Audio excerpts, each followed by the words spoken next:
the servant girl who humiliated the Alpha King in his own fortress and lived to reshape an entire kingdom. Stay with me until the end of this story, because what happens when a forgotten woman corrects the most powerful man in the realm will shock you. Drop a like if you're watching from your city and comment where you're from. Let's begin. The tavern reeked of stale ale and desperation. Lyra Vexley moved through the crowd like smoke, present but unnoticed, essential but invisible.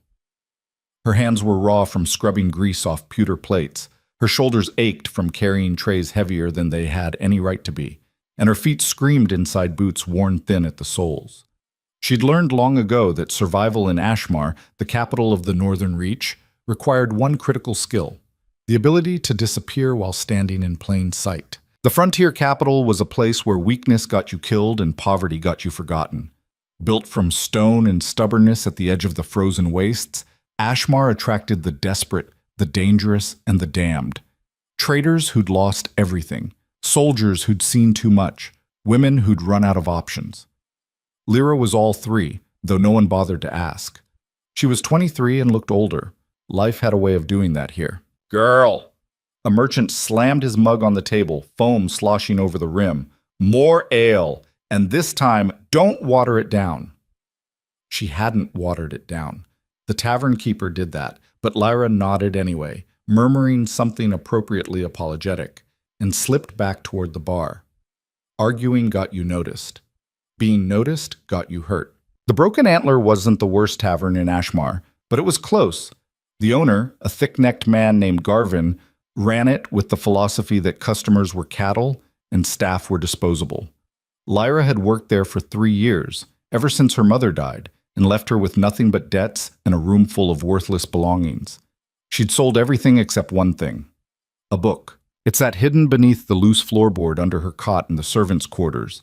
A slim volume bound in cracked leather, written in a language no one alive was supposed to understand.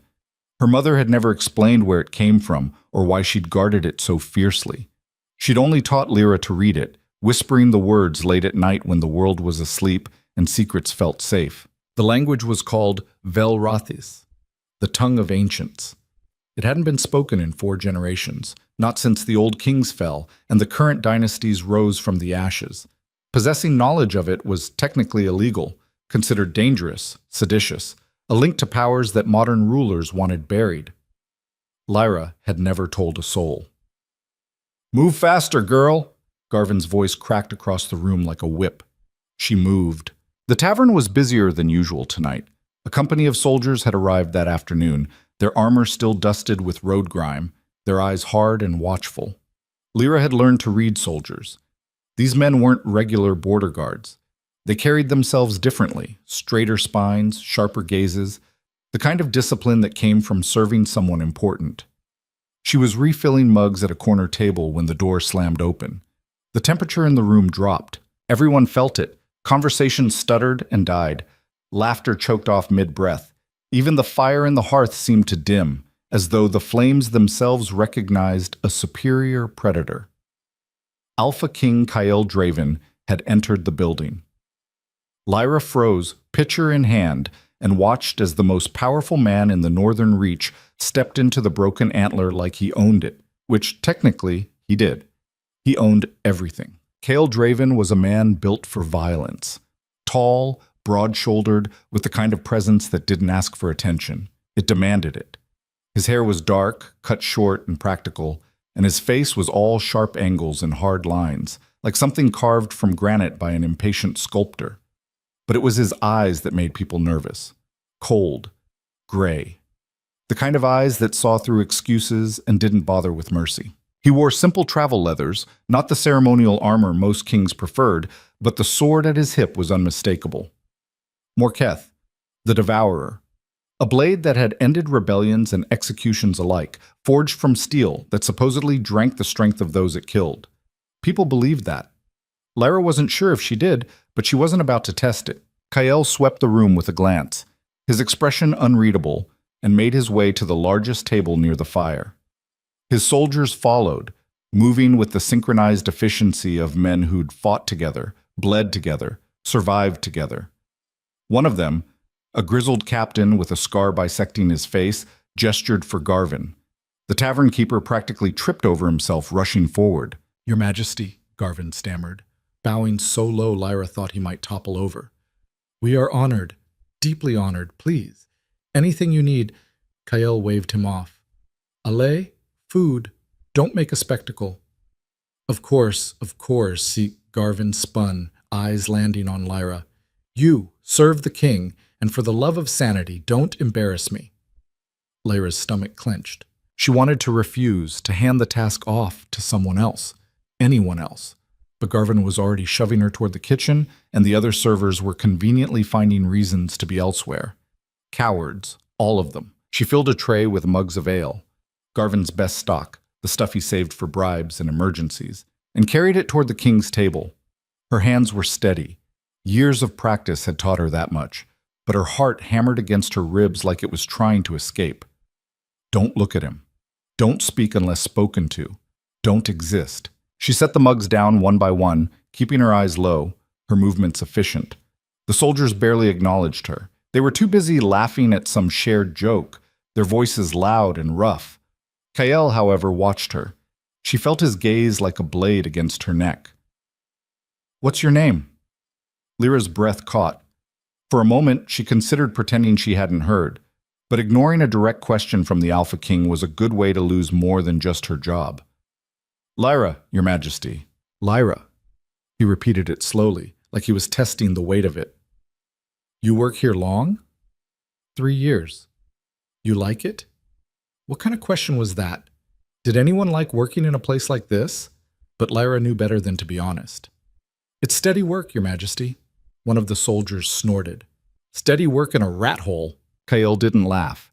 He leaned back in his chair, still watching her, and Lyra felt the uncomfortable sensation of being studied.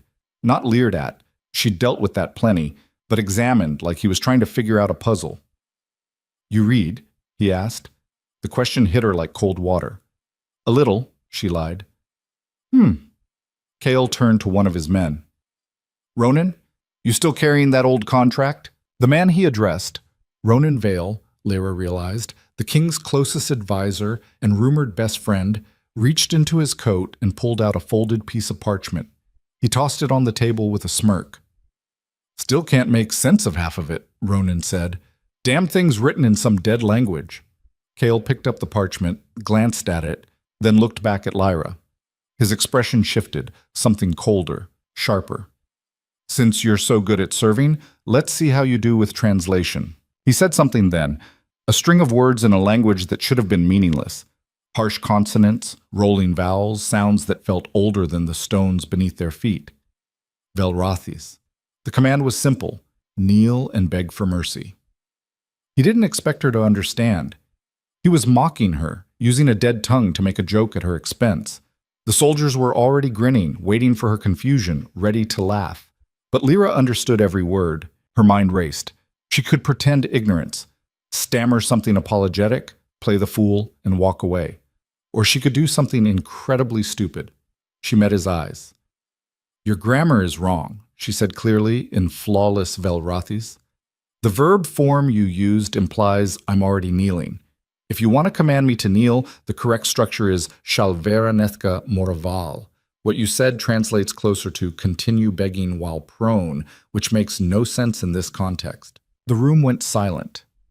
Not the comfortable silence of people minding their business. The suffocating silence of a world holding its breath. Kael Draven stared at her. Ronan's smirk vanished. Every soldier at the table froze, hands instinctively moving toward weapons.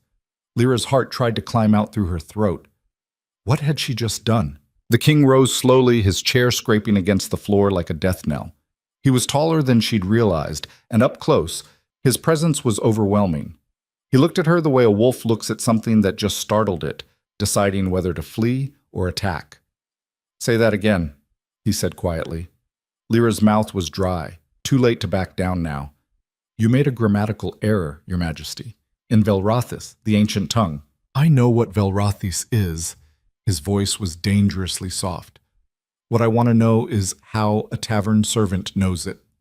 She didn't have a good answer. The truth that her mother had taught her, that she'd spent years secretly studying a forbidden language, sounded insane. But lying to the Alpha King seemed worse.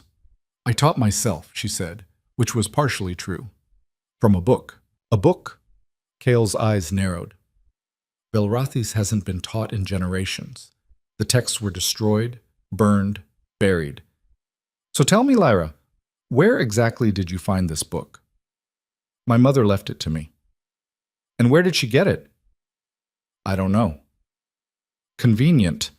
Ronan stepped forward, hand on his sword. She's lying, Kyle. Probably a spy, or worse. I'm not lying, Lyra said, hating how her voice shook. And I'm not a spy. I'm just... Just what? Kyle interrupted. Just a girl who happens to speak a language that's been dead for 100 years? A language that was used by the old kings to bind oaths, cast curses, control powers most people think are myths? He leaned closer, and Lyra smelled leather and smoke. Do you have any idea what you just revealed? She did. She absolutely did. And she was terrified. But beneath the fear, something else stirred. Anger.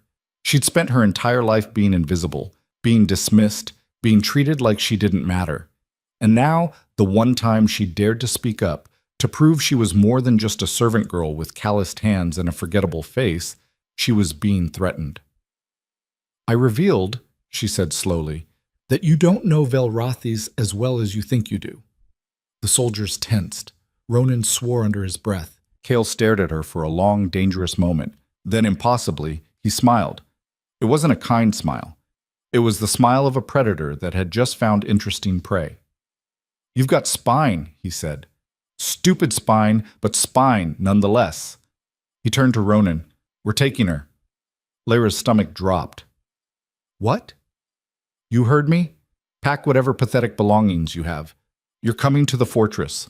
I can't just leave. Booz. Yes, you can. Kale's voice was iron. Consider it a royal summons.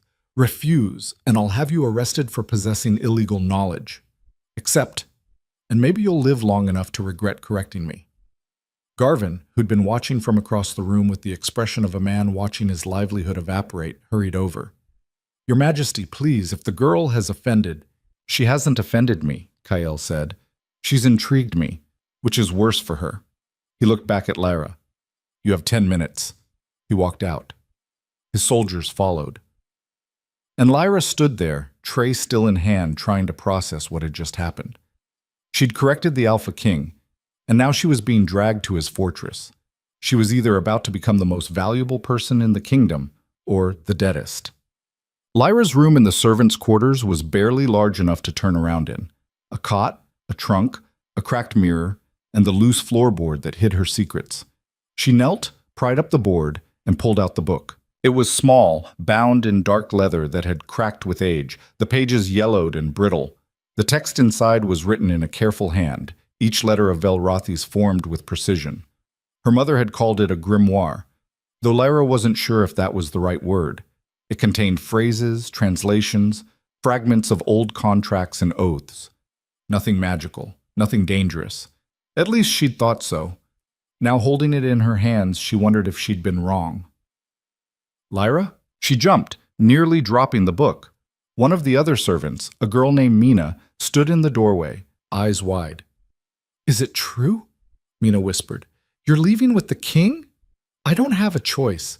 Everyone's saying you insulted him, that you spoke in some weird language. I didn't insult him. I just... Lyra stopped. How did you explain this? I corrected him. Mina's face went pale. You're insane. Probably. What are you going to do? Lyra shoved the book into her satchel along with a spare shirt and her mother's only other possession, a silver pendant shaped like a crescent moon. Survive. What else?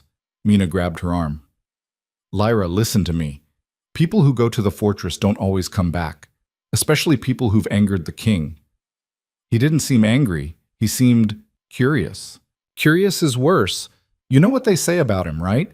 That he's never lost a battle, that he killed his own father to take the throne, that he can smell lies. Lyra had heard the rumors. Everyone had. Kale Draven's rise to power had been brutal and swift. His father, the previous king, had been weak, indecisive, bleeding the kingdom dry through incompetence and corruption.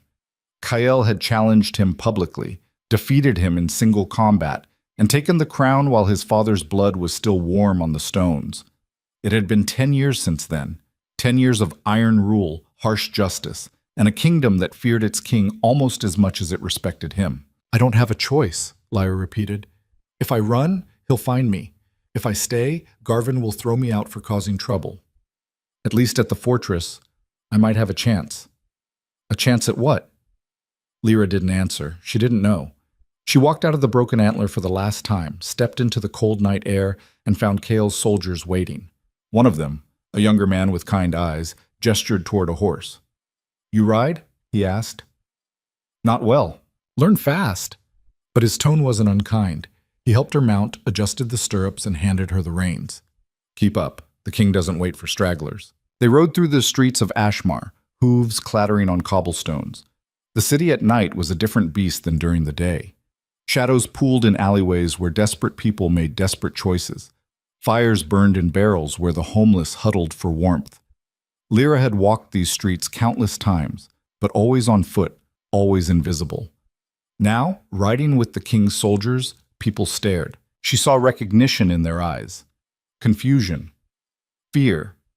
A servant girl riding with the elite guard. It didn't make sense. It broke the natural order of things. Good, Lyra thought bitterly. Let them wonder. The fortress loomed ahead, growing larger with each stride. Draven's Keep sat on a hill overlooking the capital, a mass of black stone and iron that had stood for 3 centuries. It had been built by the first Draven king, a warlord who'd conquered the northern reach through sheer brutality and clever strategy. Every king since had added to it, more walls, more towers, more defenses. It looked less like a palace and more like a weapon. The gate opened as they approached, massive iron doors swinging inward with a groan that echoed across the courtyard. Guards in dark armor watched from the battlements, their faces hidden behind helms, their spears glinting in the torchlight. Inside the courtyard was organized chaos. Soldiers drilled in formation despite the late hour. Servants hurried between buildings carrying supplies. Somewhere, a blacksmith's hammer rang against an anvil, the sound sharp and rhythmic. Kael dismounted smoothly and handed his reins to a stable boy without a word. Ronan appeared at his side, speaking in low, urgent tones. Lyra caught fragments of their conversation. Don't trust her. Not asking you to trust her. Dangerous, Kael. You know that. Everything's dangerous. That's why we survive. Kael looked at Lyra. Follow me. She did, sliding off the horse with less grace than she would have liked. Her legs were shaky. She hadn't ridden in years, but she forced them to move. The young soldier who'd helped her earlier gave her an encouraging nod. They walked through corridors lit by torches mounted in iron brackets. The walls were stone, thick and cold, built to withstand sieges. Tapestries hung at intervals, depicting battles and victories, all of them soaked in imagery of conquest. Lyra recognized some of the scenes from stories her mother had told her. The Battle of Frozen Pass, the Siege of Thornwatch, the burning of Kael's crown. That last one made her pause. It showed a younger Kael, barely more than a boy, standing over a burning crown while his father's body lay at his feet. The image was brutal, unflinching, and deeply uncomfortable. Keep moving, Ronan said from behind her. His voice held an edge that made it clear he didn't appreciate her curiosity. They climbed a spiraled staircase, the steps worn smooth by centuries of use, and emerged into a corridor that felt different from the rest of the fortress. Quieter, less martial. The torches here were spaced farther apart, casting long shadows that made the hallway feel longer than it was. Kael stopped in front of a heavy wooden door, pushed it open, and gestured inside. Your room. Lyra blinked. She'd expected a cell. Maybe a storage closet, if she was lucky. Instead, she was looking at a small but comfortable chamber with an actual bed, a real bed with a mattress and blankets, a desk with a chair, and a window overlooking the city. This is yours, Kael said. For now. She stepped inside, still half convinced this was some kind of trick. The room was sparse but clean. A wash basin sat on a small table near the window. A wardrobe stood against one wall, empty but functional. The bed looked like it had been made recently, the blankets tucked in with military precision. Tomorrow, Kael continued, you'll start translating. I have documents in Velrothes that no one's been able to read for decades. Treaties, contracts, records from the old kings. If you're as good as you claim, you'll prove it. And if I'm not? He smiled that cold, dangerous smile again. Then I'll have wasted a trip. He turned to leave, but Lyra found herself speaking before she could stop. Why are you doing this? Kale paused in the doorway. Doing what? Bringing me here. You could have just killed me, or arrested me. Why give me a room? A chance. He looked at her, and for the first time she saw something other than cold calculation in his eyes. Curiosity. Maybe even respect. Because you corrected me, he said, in public, in front of my men. And you were right. He stepped into the hall. No one's done that in years. I want to know if you're brave, brilliant, or just suicidal. Can I be all three? The corner of his mouth twitched, almost a smile. We'll find out. The door closed. Lyra stood alone in the room, heart pounding, mind racing. She walked to the window and looked out over Ashmar. From this height, the city looked almost beautiful. The lights from homes and taverns glowed like fallen stars. The streets formed a maze of shadow and illumination.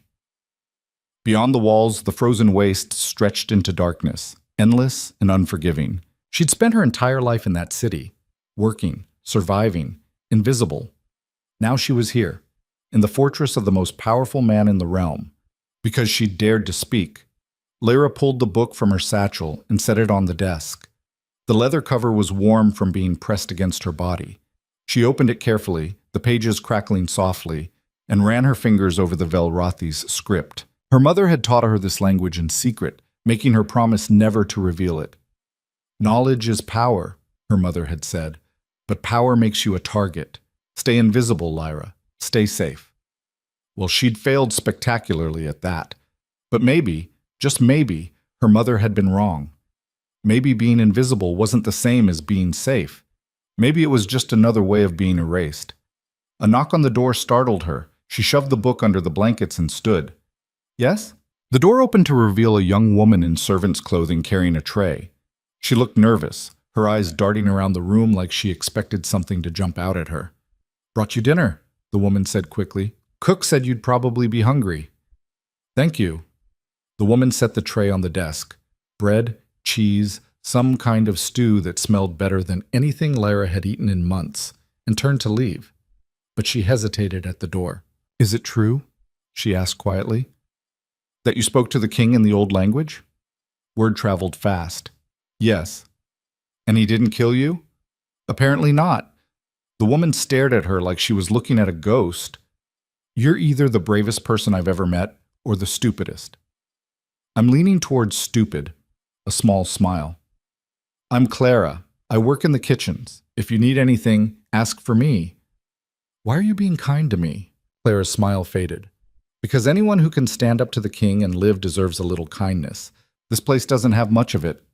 She left, closing the door softly behind her. Lyra sat at the desk and ate slowly, savoring each bite. The stew was rich and warm, the bread fresh, the cheese sharp and satisfying. It was the kind of meal she used to dream about during long shifts at the tavern. When she finished, she pulled out the book again and began to read. Not to study, she knew most of it by heart, but to ground herself. The familiar words, the careful script, the weight of her mother's legacy. She didn't know what tomorrow would bring. Tests, probably. Interrogations. Maybe even danger. But for tonight, she was alive. She had a room, a bed, and a belly full of real food. It was more than she'd had in years. And somehow, that felt like a small victory. Lyra woke to the sound of bells. They rang across the fortress, deep and resonant, marking the dawn. She sat up, disoriented for a moment, before remembering where she was. The room was still dark, the sun not yet risen, but torchlight flickered through the window from the courtyard below. She dressed quickly in her spare shirt and the same worn skirt she'd worn yesterday. She had no other clothes. The thought of asking for more felt presumptuous, like she was already assuming she'd survive long enough to need them. Another knock. Clara's voice. Miss Lyra? The king wants you in the war room. War room. That sounded ominous. Lyra opened the door. Clara stood there with a bundle in her arms. Brought you these. Can't have you walking around the fortress looking like a tavern girl. The bundle turned out to be clothes, a simple dress in dark gray, sturdy boots that actually fit, and a wool cloak. Nothing fancy, but clean and well made. I can't. Yes, you can. King's orders. Now hurry. He doesn't like to be kept waiting. Lyra changed quickly, marveling at how different she felt in clothes that weren't falling apart. The dress fit well enough, the boots were a revelation after years of worn-through soles, and the cloak was warm and heavy. Clara led her through the fortress, down corridors that twisted and turned in ways that made Lyra's head spin. They passed training yards where soldiers sparred with brutal efficiency, past kitchens where servants prepared breakfast for hundreds, past rooms filled with maps and weapons and the machinery of war. Finally, they stopped in front of a large door guarded by 2 soldiers. Clara nodded to them, and they stepped aside. "Good luck," Clara whispered. Lyra stepped inside. The war room was exactly what it sounded like. A massive table dominated the center, covered in maps and documents and markers representing troops and territories. Weapons lined the walls, swords, axes, spears, all of them well-maintained and ready for use. A fireplace burned at one end, casting flickering shadows across the stone floor. Kyle stood at the table, studying a map. Ronan was beside him, along with several other men Lyra didn't recognize. They all looked up when she entered. "Good," Kyle said. "You're here. Come." Lyra approached the table. Up close, she could see that the map showed the northern reach and its surrounding territories. Markers indicated cities, fortresses, borders. Red markers clustered along the eastern edge. "We have a problem," Kale said without preamble. 3 months ago, we signed a treaty with the Eastern Lords. It was supposed to guarantee peace for 5 years. Trade routes, military cooperation, the works. He gestured to a stack of parchments. "These are the documents. They're written in Velrothis because the Eastern Lords insisted on using the old language for binding contracts. They claimed it made the agreement more legitimate, more sacred." "And you agreed?" "I had a translator at the time, an old scholar who claimed to know the language." Kale's expression darkened. "He died 2 weeks ago. Natural causes, supposedly. But before he died, he told me something interesting." He picked up one of the documents and held it out to Lyra. "He said there was something wrong with the treaty, a clause that didn't make sense. He was working on translating it fully when his heart gave out." Lyra took the document carefully. The parchment was thick, expensive, covered in neat lines of Velrothis script. She scanned the first few lines. "This is a standard treaty opening," she said. "Declarations of intent, acknowledgement of parties, the usual formalities." "Keep reading." She did. The treaty was long, dense with legal language and ceremonial phrasing. But as she worked through it, she began to notice something odd. Certain phrases repeated more often than they should. Certain words were used in unusual contexts. And then she found it. A clause buried in the middle of the document, disguised as a trade agreement. But when she read it carefully, translating each word with precision, the true meaning became clear. Her blood went cold. "This isn't a peace treaty," she said slowly. Hale's eyes sharpened. "Explain." "This clause here," she pointed to the section. "It looks like it's granting the Eastern Lords access to northern trade routes, but the wording is specific, very specific.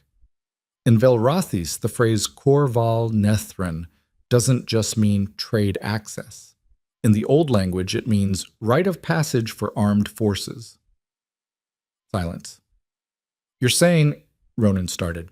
"I'm saying this treaty gives the Eastern Lords permission to move their armies through our territory, legally, without it being considered an act of war."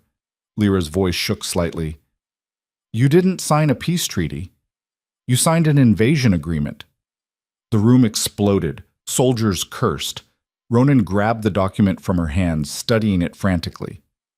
One of the other advisors started shouting about betrayal, about war, about how they'd been played. Kale said nothing.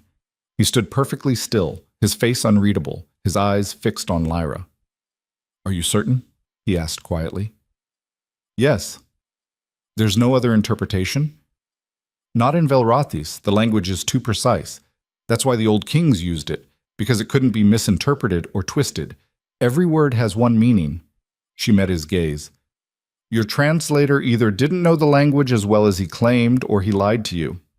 He's dead. Convenient. Very. Kale picked up the document, read the clause himself, then set it down with controlled care.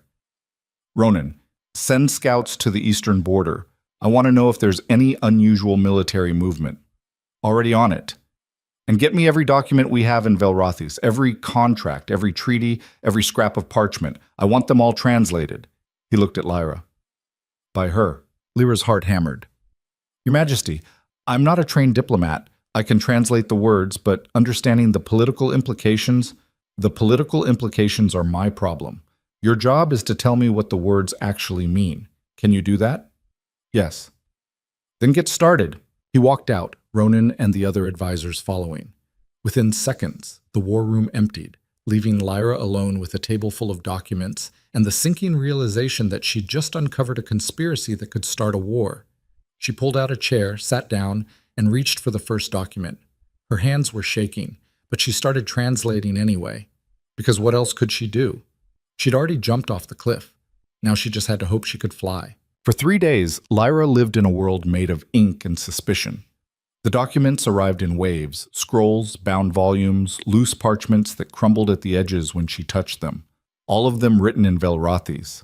All of them potentially hiding the same kind of poison she'd found in the treaty. She worked in a small room adjacent to the war chamber, a space that had probably been a storage closet before someone shoved a desk and chair inside. A single window let in gray morning light, and a brazier in the corner did a poor job of fighting off the cold.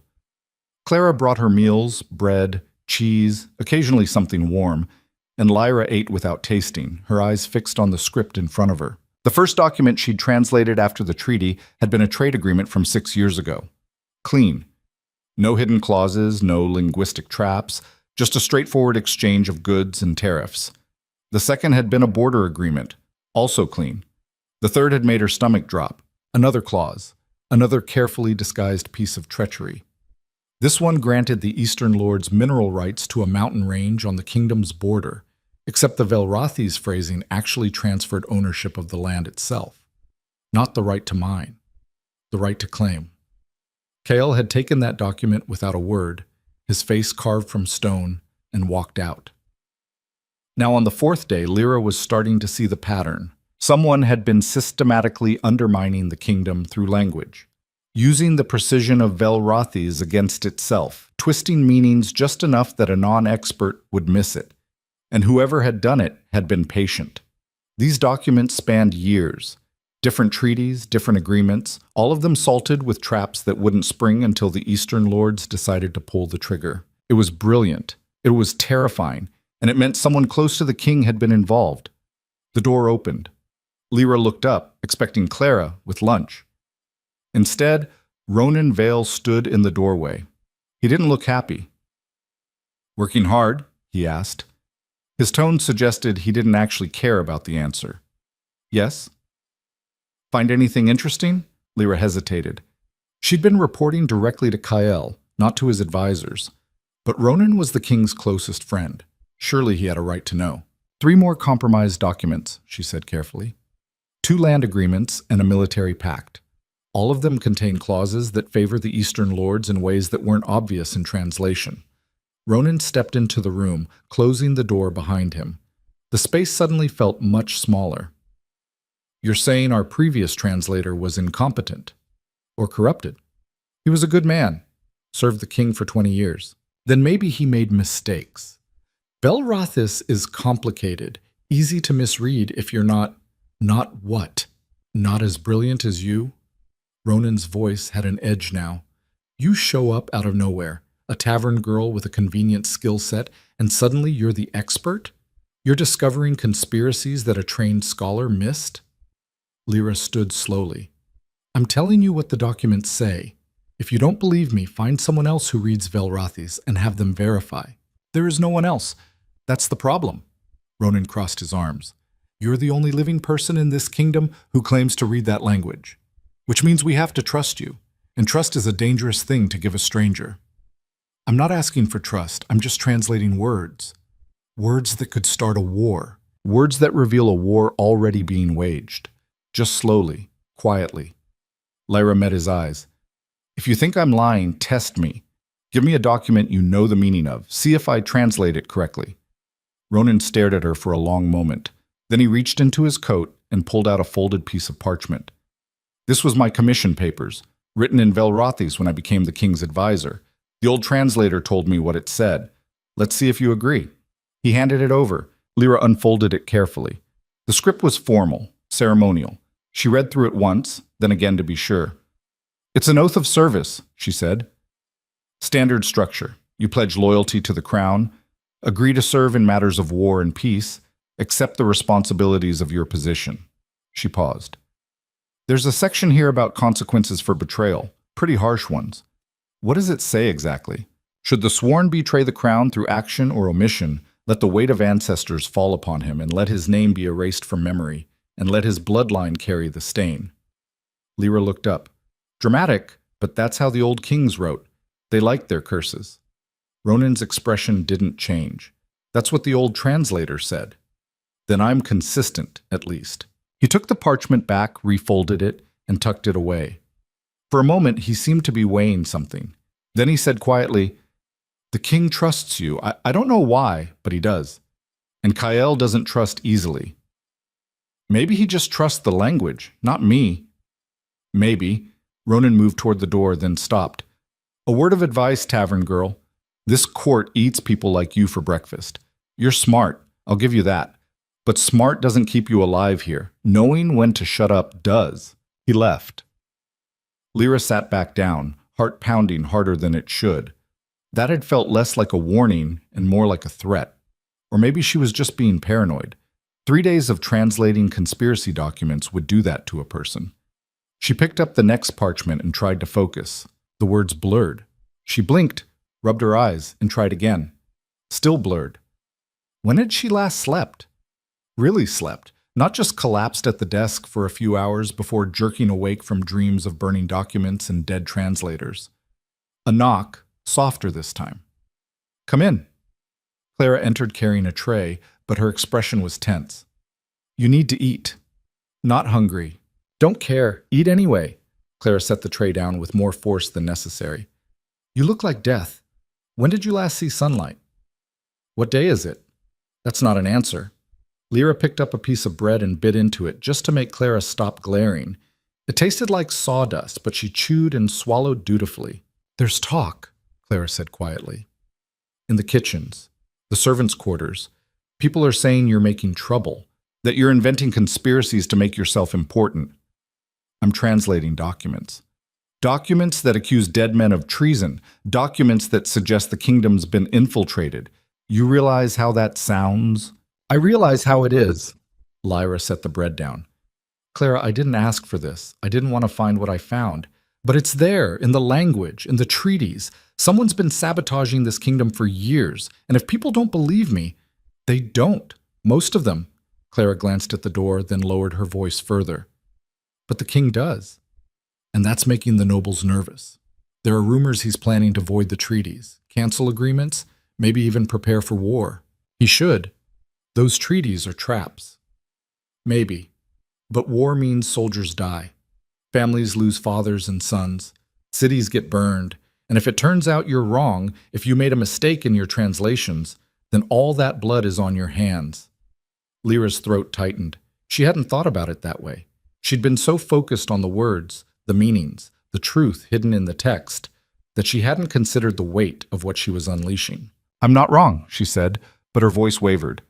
Clara softened slightly. I hope not. For your sake. She moved toward the door. Eat. Rest. You're no good to anyone if you collapse. Alone again, Lyra stared at the tray.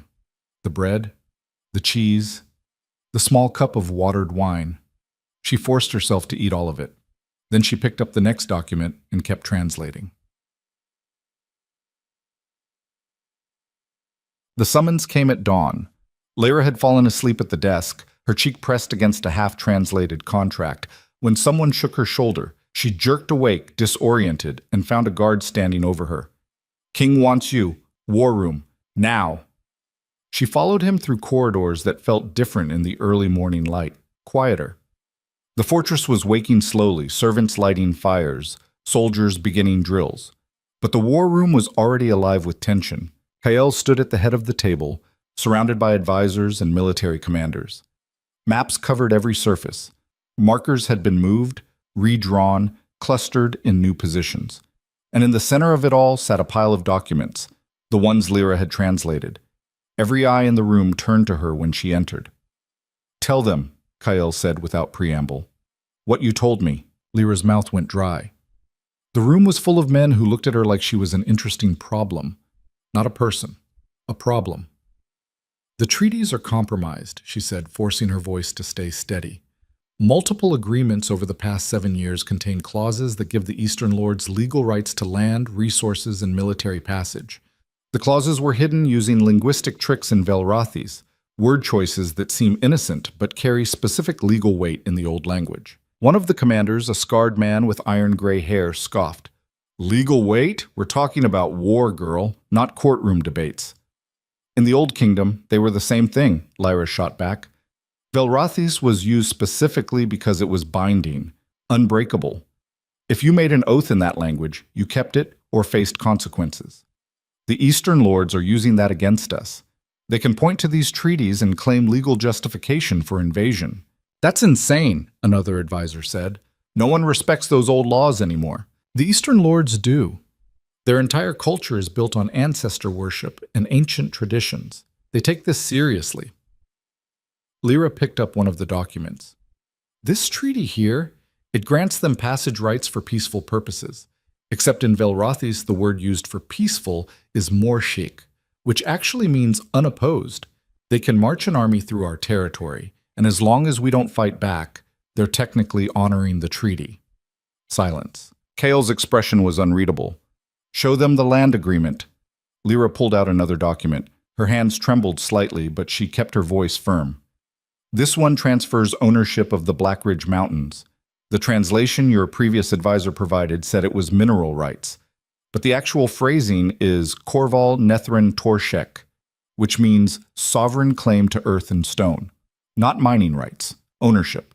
That's our eastern defense line," the gray-haired commander said quietly. "If they hold those mountains, they control the passes. We'd be fighting uphill for every mile." "Exactly." Kale's voice cut through the murmur of conversation. "We've been signing away our kingdom piece by piece, and we didn't even know it. Because one girl says so?" The objection came from a nobleman Lyra didn't recognize, dressed in fine clothes that seemed out of place in a war room. "Your Majesty, with respect, we only have her word that these translations are accurate. She could be manipulating the meanings to create panic." "To what end?" Kyle asked coldly. "I don't know. Perhaps she's working for the Eastern Lords.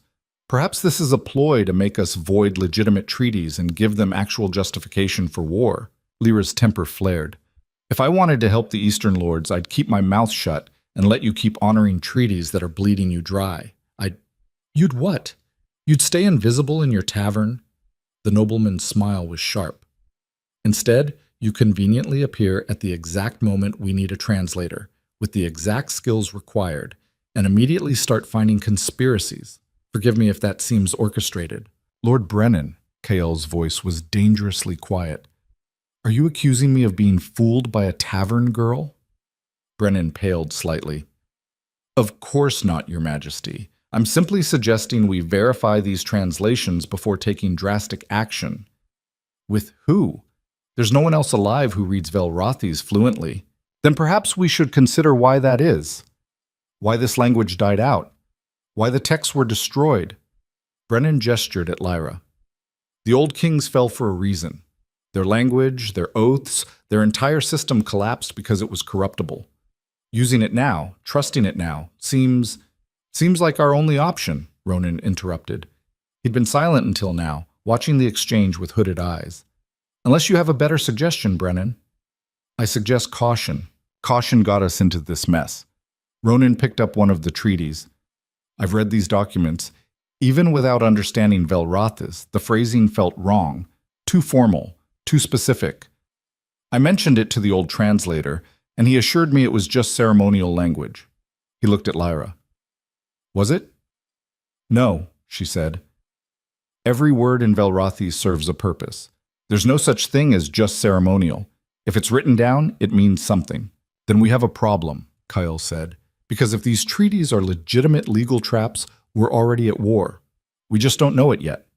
The room erupted in arguments, commanders debating military readiness, advisors shouting about diplomatic consequences, nobles worried about trade disruptions and economic collapse. Lyra stood there, feeling like she'd lit a fuse, and stepped back to watch the explosion. Kael let them argue for exactly 1 minute. Then he slammed his fist on the table. The room went silent. Enough. His voice wasn't loud, but it carried absolute authority. Here's what we're going to do. Ronan, send scouts to every border. I want to know if the Eastern Lords are moving troops.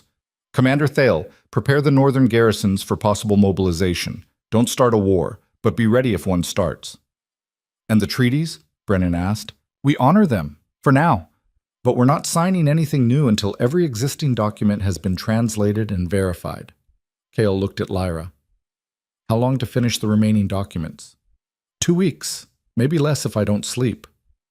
Sleep. I need you sharp, not dead. He turned to the rest of the room. This meeting is over. Get to work. They filed out, some quickly, others lingering to whisper among themselves. Lyra caught fragments of conversation as they passed. Can't trust her. King's losing his mind. This is madness. When the room was empty except for Kael, Ronan, and Lyra, the king sank into a chair and rubbed his face. For the first time, he looked tired. You've made enemies, he said to Lyra. I noticed. They think you're lying, or delusional, or a spy. I know. Are you any of those things? Lyra met his eyes. No. Kael studied her for a long moment. Then he said, I believe you. Not because I trust you. I don't trust anyone. But because what you're saying makes sense. I felt something wrong for years. Agreements that favored the Eastern Lords too much. Concessions that seemed unnecessary.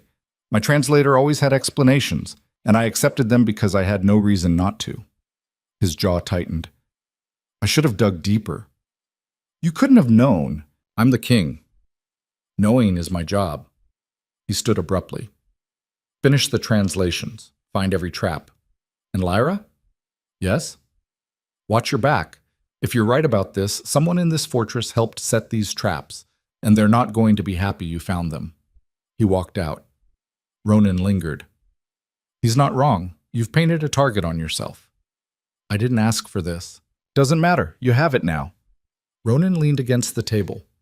For what it's worth, I think you're telling the truth. The translations make too much sense, and I've known Kael long enough to recognize when he's been played. Someone fooled him, someone he trusted. The old translator? Maybe. Or maybe someone was feeding him bad information, and he translated it faithfully. Ronan's expression darkened. Either way, there's rot in this court, and rot spreads. What should I do? Keep translating. Stay in your room when you're not working. Don't trust anyone. He moved toward the door, then paused. And if you find proof of who's behind this, tell Kael immediately. Not me. Not anyone else. Just him. Why? Ronan's smile was thin. Because if you tell the wrong person, you'll disappear, and no one will ever find your body. He left. Lyra stood alone in the war room, surrounded by maps and documents and the weight of a kingdom's fate. She'd thought correcting the king in the tavern was the dangerous part. She'd been wrong. The dangerous part was proving she was right. That night, Lyra couldn't sleep. She lay in her bed, staring at the ceiling, and tried to silence her mind. But it raced, circling the same thoughts over and over. Someone had sabotaged the kingdom. Someone close to power. Someone who understood Velrothis well enough to twist it, or who had access to someone who could. The old translator was dead. Convenient timing. Too convenient. But who would benefit from undermining Kael? The Eastern Lords, obviously. But they couldn't have done this alone. They needed an inside connection. Someone who could influence which treaties got signed, which documents got translated, which concessions got made. Someone like Ronan. The thought made her sick. Ronan was the king's closest friend, his most trusted advisor, the man who'd served at his side for years. But he'd also been the one handling negotiations with the Eastern Lords. He'd been the one who brought documents to the old translator. He'd been in the perfect position to orchestrate exactly this kind of long-term betrayal, and he'd warned her not to trust anyone. Classic misdirection. Lyra sat up, heart hammering. She had no proof, just suspicion and circumstantial evidence. But in a court full of enemies, suspicion might be enough to get her killed if she voiced it to the wrong person. Kale had said to watch her back. Ronan had said the same thing. One of them was trying to protect her. The other might be trying to silence her. A sound outside her door made her freeze. Footsteps. Quiet. Deliberate. They stopped outside her room. Lyra's hand moved to the small knife she'd taken from the dinner tray earlier. Not much of a weapon, but better than nothing. She slid out of bed, moving silently, and positioned herself beside the door. The handle turned slowly. The door opened a crack. Lyra's breath caught. A figure slipped inside, hooded and silent. They closed the door carefully, then turned and froze when they saw Lyra standing there with the knife. "Don't scream," a woman's voice whispered. The figure pulled back her hood. "Clara." Lyra lowered the knife slightly. "What are you doing here?" "Warning you." Clara's face was pale in the dim light from the window. "There's talk. Bad talk. Some of the nobles are saying you need to be dealt with, that you're too dangerous to keep around." "Dealt with?" "Disappeared. Silenced. I don't know exactly, but I heard Lord Brennan talking to someone in the kitchens. He thinks you're lying about the translations to manipulate the king. He's gathering support to have you removed." Lyra's stomach dropped. "Removed how?" "I don't know.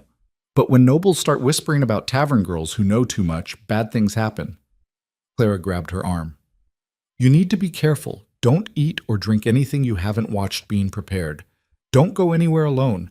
And for the love of all that's holy, don't trust anyone in this fortress." "Why are you helping me?" Clara hesitated. "Because I've seen what happens to people who speak truth to power. They don't usually survive it, and you're either the bravest person I've met or you have a death wish. Either way, you don't deserve to die for being honest. I'm just translating. You're unraveling a conspiracy. That's not just anything." Clara moved toward the door. "Keep that knife. And if anyone comes for you in the night, aim for the throat." She slipped out as quietly as she'd entered. Lyra locked the door, wedged a chair under the handle, and sat on the bed with the knife in her lap. She didn't sleep. She couldn't, because somewhere in this fortress, someone was planning to kill her, and she had no idea who. The next morning, Lyra went to the war room early, before dawn broke. The corridors were empty except for guards who barely glanced at her. She unlocked the small translation room, stepped inside, and froze. Her desk had been searched. Not obviously, not violently, but someone had gone through the documents. Papers were stacked differently. The inkwell had been moved slightly, and the translation notes she'd left carefully organized were now just slightly out of order. Someone had been looking for something or trying to alter something. Lyra's hand shook as she checked the documents. Everything seemed to be there. Nothing obviously missing. But the violation of it, the knowledge that someone had been in here, touching her work, searching through her findings, made her skin crawl. She spent the next hour rechecking every translation she'd already completed, making sure nothing had been changed. Everything matched her notes. Nothing seemed tampered with. But the message was clear. Someone was watching her. She was deep into translating a new document, a military alliance from 5 years ago, when she found it. Another trap. Worse than the others. This one granted the Eastern Lords the right to provide mutual defense assistance in times of crisis. Standard language for an alliance. Except the Velrothi's phrasing actually gave them the right to occupy northern fortresses for protective purposes, during any conflict, including conflicts they themselves started. It was a blank check for invasion disguised as friendship, and it had been signed by Kael himself. Lyra stared at the document, her mind racing. This wasn't just a betrayal by a translator. This was a trap that had been set at the highest level. Someone had convinced Kael to sign this. Someone he trusted. The door opened. Ronan stepped inside. Lyra's hand moved instinctively toward the knife hidden in her sleeve. "Working early," Ronan observed. He looked tired, dark circles under his eyes, tension in his shoulders. "Find anything new? Maybe?" "That's not an answer." Lyra hesitated. This was the moment. Tell him and risk him being the traitor, or stay silent and risk missing a chance to warn Kael. She made a decision. "I need to speak to the king." Ronan's eyes narrowed. "About what?" "Something I found. I need to show him directly. I'm his advisor. You can tell me." No offense, but my instructions were to report to the king, only the king. For a long moment, Ronan just looked at her. Then he said quietly, "You don't trust me." "I don't trust anyone. You told me not to." A ghost of a smile. "Fair enough." He stepped back from the door. "He's in the training yard. Go!" Lyra gathered the document, tucked it carefully into her satchel, and walked past Ronan. She could feel his eyes on her back the entire way down the corridor. The training yard was a broad expanse of packed dirt surrounded by walls. Soldiers drilled in formation, their movements precise and brutal. Others sparred in pairs, wooden swords cracking against shields. And in the center of it all, Kyle fought. He moved like violence made flesh. Every strike was calculated, efficient, devastating. His opponent, a massive soldier in padded armor, struggled to keep up. Within seconds, Kyle had disarmed him, swept his legs, and put a blade to his throat. "Again," Kyle said. The soldier stood, panting, and raised his sword. They went again. Lyra waited at the edge of the yard, feeling out of place in her simple dress among all the armor and weapons. Several soldiers noticed her, their expressions ranging from curious to hostile. Word had spread, the tavern girl who was causing trouble. Finally, Kyle ended the sparring match with a move so fast Lyra barely saw it. The soldier hit the ground hard, groaning, and Kyle hauled him up with one hand. "Better," the king said, "but you're still telegraphing the overhead strike. Tighten it up." He turned, saw Lyra, and his expression shifted. "Problem? I need to show you something, privately." Kale tossed his practiced sword to a waiting servant and walked over. "This can't wait?" "No." He studied her face, then nodded. "My study. Follow me." They walked in silence through the fortress. Kael's study was smaller than Lyra expected. A desk, shelves lined with books and maps, a window overlooking the northern mountains. Functional. No decoration except a single banner bearing the Draven family crest. Kyle closed the door. "Show me." Lyra pulled out the document with shaking hands. "This is a military alliance from 5 years ago. It was translated as a mutual defense pact. I remember, standard agreement. We help them if they're attacked, they help us." "That's what you were told. But the actual language..." She spread the document on the desk. "This clause here, Cornithrin Valshek Mortalis. Your translator said it meant mutual assistance in crisis.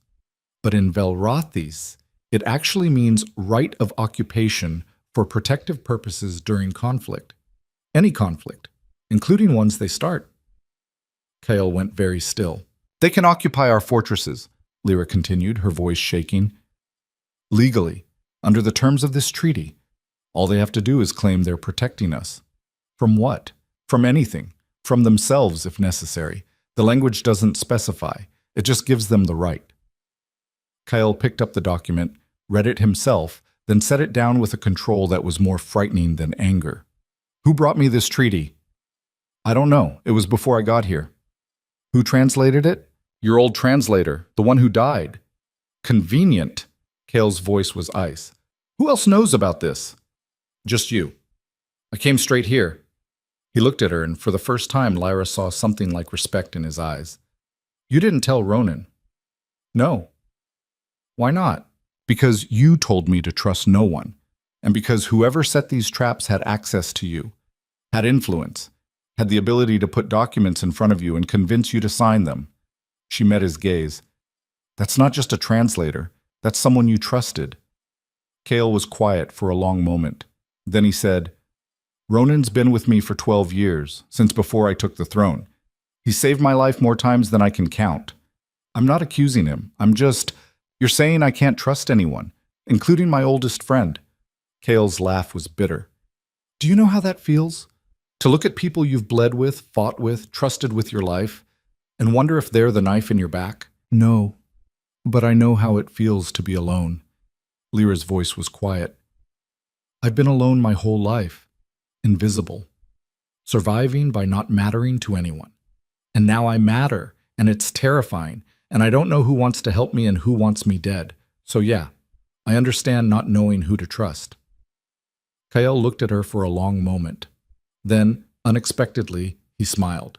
Not his cold predator smile, something almost genuine. "You've got steel in you, tavern girl." Lyra, my name is Lyra. I know your name. He picked up the document again. I'm going to find out who did this, who signed these treaties, who brought them to me, and when I do, his expression hardened. They'll wish they'd died with the old translator. A knock at the door. Kale's hand moved to his sword instinctively. What? The door opened. A guard stepped inside, face pale. Your Majesty, the scouts are back from the eastern border. And? You need to come see this. They followed the guard to the battlements. Other advisors were already there. Ronan, Commander Thale, Lord Brennan. Others Lyra didn't recognize. They all stood looking east, their faces grim. Lyra looked, and her blood turned to ice. In the distance, visible even from the fortress, campfires dotted the landscape like fallen stars. Hundreds of them, maybe thousands. And moving between them, barely visible in the morning light, were columns of soldiers. The Eastern Lords had brought an army to the border. And based on the treaties Lyra had translated, they had every legal right to cross it. How many? Kale's voice was steady, but Lyra heard the tension underneath. 15,000, maybe more. Commander Thale's face was carved from stone. They're camped 3 miles from the border, not moving yet, just waiting. Waiting for what? Permission, Lyra heard herself say. Every head turned to her. They're waiting for us to honor the treaties, to let them cross. Because according to the agreements you signed, they have the right to occupy our territory for mutual defense. All they need is an excuse. Lord Brennan's face twisted. This is your fault. Your translation started this. My translations revealed this, Lyra shot back. The army was always coming. I just told you why. Enough. Kale's voice cut through the rising argument. How long do we have? Before they move? Commander Thale shrugged. Hours, days. Depends on what they're waiting for. Kale stared at the campfires, his expression unreadable. Then he turned to Lyra. Finish the translations, all of them. I need to know every trap they've laid. And then? His smile was cold and sharp as a blade. Then we spring a few traps of our own. Lyra didn't sleep for the next 48 hours. She worked through the night, through meals Clara brought and left untouched, through the ache in her back and the blur in her vision. The remaining documents piled on her desk like accusations, each one potentially hiding another knife aimed at the kingdom's throat. Outside, the Eastern Army waited. Inside, the fortress prepared for war. She could hear it through the walls, the clang of weapons being sharpened, the shouts of commanders drilling troops, the rumble of supply wagons rolling through the courtyard. The entire fortress had shifted into something harder, sharper, like a beast baring its teeth. Lyra found 3 more compromised treaties in those 2 days. A fishing rights agreement that actually ceded control of the northern coastline. A prisoner exchange protocol that allowed Eastern soldiers to enter the kingdom for humanitarian purposes without restriction. A seemingly innocent trade tariff that, in Velrathis, granted them tax-free passage for commercial goods, a term broad enough to include weapons, armor, and siege equipment. Each discovery made her sicker. Someone had been dismantling this kingdom piece by piece for years. Patient, methodical, brilliant. And whoever they were, they'd done it from inside the fortress. She was translating the final document, a border patrol agreement from 3 years ago, when she found the signature, not on the treaty itself, on a notation in the margin, written in Velrathis. A small mark that most people would overlook, would assume was decorative or ceremonial. But Lyra read it, and her world tilted sideways. The notation was a validator's mark. In the Old Kingdom, important documents required not just a signature, but a witness. Someone who verified the translation was accurate and the terms were understood. The mark identified who had performed that verification. This mark belonged to Ronan Vale. Lyra stared at it until the letters blurred. Then she checked the other compromised documents, her hands shaking so badly she could barely turn the pages. 3 of them had the same mark. Ronan had verified these translations, had told the old translator, or told Kael directly, that the terms were accurate and fair. He'd lied. For years he'd lied. Lyra's breath came short and fast. She wanted to be wrong, wanted there to be another explanation. Maybe the marks were forged. Maybe someone else had used Ronan's seal. Maybe... The door opened. Lyra jumped, scattering papers, her hand flying to the knife in her sleeve. Ronan stood in the doorway. For a moment, neither of them moved. Then Ronan stepped inside and closed the door behind him. His expression was calm, almost gentle, like he was visiting a sick friend. "You found it," he said quietly. Lyra's throat closed. "Found what?" "Don't insult me, Lyra. You're too smart for that." He gestured at the documents. "You found my mark, my verification, my hand in all of this." She couldn't breathe, couldn't think. Every instinct screamed at her to run, but her legs wouldn't move. Ronan crossed to the desk, picked up one of the treaties, and studied it with something like nostalgia. "Do you know how long I've been planning this?" 12 years, since before Kael even took the throne. I've been setting traps, signing away pieces of this kingdom, building toward this moment. Why? The word came out as a whisper. "Because he killed my brother." Lyra blinked. "What?" Ronan set the document down carefully. When Kael challenged his father for the throne, it wasn't a fair fight. The old king was weak, yes, but he wasn't alone. He had guards, advisors, people loyal to him. My brother was one of them. His voice was calm, conversational, like he was discussing the weather. Kael cut through them all, 10 men. My brother was the 5th. He died trying to protect a king who didn't deserve protection, and Kael stepped over his body like it was nothing. "You were there?" "I watched. I was younger then, just another soldier. No one important. No one Kael noticed." Ronan's smile was bitter. "But I noticed him. I saw what he was. A killer. A man who takes what he wants and destroys anyone in his way. And I swore I'd make him pay." Lyra's mind raced. "So you befriended him, became his advisor, gained his trust." More than that, I became indispensable. I learned everything about him, his strategies, his weaknesses, his blind spots. And I used that knowledge to hollow out his kingdom from the inside. Ronan leaned against the desk. The Eastern Lords were easy to manipulate. They wanted expansion, and I gave them a roadmap. All they had to do was wait while I signed away Kael's defenses piece by piece. The old translators was faithful until the end. He really didn't know Velrothis as well as he claimed. I fed him translations, and he accepted them because he trusted me. When he started having doubts, when he began actually studying the language properly, Ronan shrugged. His heart gave out. Very tragic. Very convenient. Lyra felt bile rise in her throat. "You murdered him." "I protected the plan. There's a difference." Ronan's eyes were cold now, all pretense of gentleness gone. "And then you appeared, a tavern girl who could actually read Velrothis. What were the odds?" "You tried to have me killed." "I tried to have you discredited. Having you killed would have made Kael suspicious. Better to make you look crazy, paranoid, a liar seeking attention. But you were too good, too accurate. You found every trap I'd laid, and now—" He gestured at the documents. "Now you found me. Kael will—" "Kael will what? Believe you?" Ronan laughed. "I'm his oldest friend, the man who saved his life a dozen times, the advisor he trusts more than anyone. You're a servant girl he's known for a week. Who do you think he'll believe when I tell him you're lying?"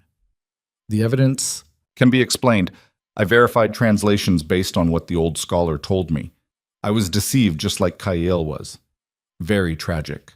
Very believable." Ronan pushed off from the desk. "But it doesn't matter anymore. The army is here. The traps are sprung. Whether Kael believes you or not, the kingdom is already lost." Lyra's hand tightened on the knife hidden in her sleeve. "I won't let you—" She didn't see him move. One moment he was standing casually by the desk. The next, his hand was around her wrist, squeezing until her fingers went numb and the knife clattered to the floor. "You're brave," Ronan said, his face inches from hers. "I'll give you that. Stupid, but brave." He shoved her backward. She hit the wall hard enough to knock the breath from her lungs. "Unfortunately, brave doesn't keep you alive." He picked up the knife, tested its weight, then tucked it into his belt. "Here's what's going to happen. You're going to have an accident. A terrible fall from the battlements. Everyone knows you've been working too hard, not sleeping, barely eating. People will say the stress got to you. Very tragic." Lyra struggled to breathe, her vision swimming.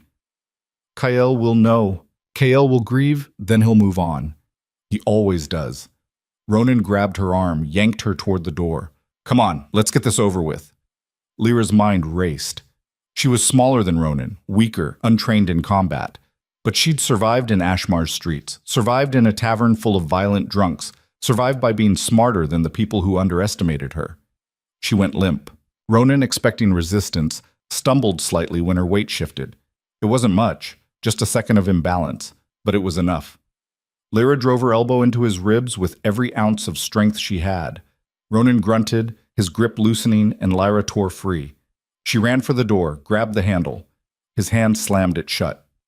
Clever, he said, breathing hard, but not clever enough. He grabbed her by the hair and hauled her backward. Lyra screamed, clawed at his hand, kicked at his legs. Her foot connected with his knee and he swore but didn't let go. Then the door exploded inward. Kael stood in the doorway, sword drawn, his face carved from fury. Behind him, Commander Thal and 4 guards filled the corridor. Ronan froze. For a heartbeat, no one moved. Then Kael's voice, colder than winter, filled the room. Let her go. Ronan's hand tightened in Lyra's hair. Kael, this isn't what it looks like. It looks like you're attacking a woman under my protection. What exactly am I misunderstanding? She's lying to you, manipulating you. I found evidence. Evidence? Kael stepped into the room. Like the evidence Lyra found? The validator's marks on compromised treaties? Your marks, Ronan? Ronan went very still. Did you think I wouldn't check? Kael's voice was soft, deadly. Did you think I'd just take your word when you told me those marks were standard procedure? I had them examined by every remaining scholar in the kingdom. They all said the same thing. Those marks mean you verified the translations personally. You approved them. I was deceived by the old translator. The old translator who conveniently died before Lyra could question him? Kael advanced slowly, his sword steady. The translator who, according to servants, received visits from you every week, sometimes twice a week? Strange, since you always told me you barely knew him. Ronan's jaw tightened. You're making a mistake. My mistake was trusting you. Kael's voice cracked like a whip. 12 years, Ronan. 12 years you stood at my side, fought with me, bled with me, and all of it was a lie. Not all of it. For the first time, emotion broke through Ronan's calm facade. I did save your life, multiple times. That was real. Why? Why keep me alive if you wanted revenge? Because death would have been too quick. Ronan shoved Lyra away. She stumbled, caught herself against the desk. You killed my brother, Kael. You cut him down like he was nothing.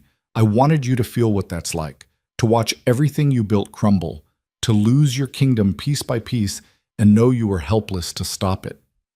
Your brother died fighting for a corrupt king. He died fighting for honor, for loyalty. Concepts you don't understand. I understand betrayal. Kael's voice was ice. I understand that you've sold out your entire kingdom, doomed thousands of people, all for revenge against one man. That's not honor. That's cowardice. Ronan's laugh was bitter. Says the man who murdered his father.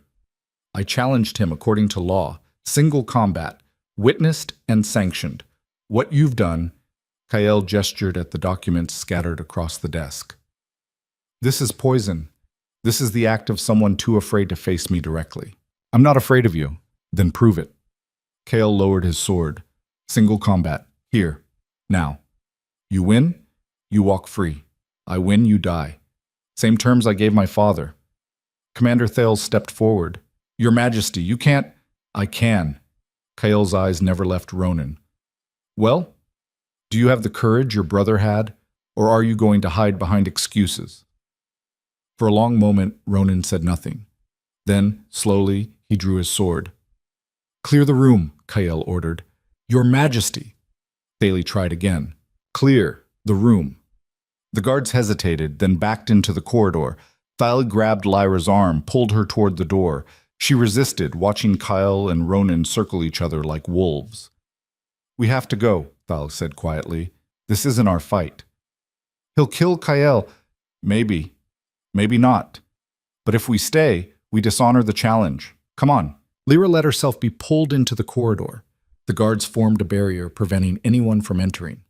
Through the doorway, she could see Kael and Ronan facing each other, swords raised.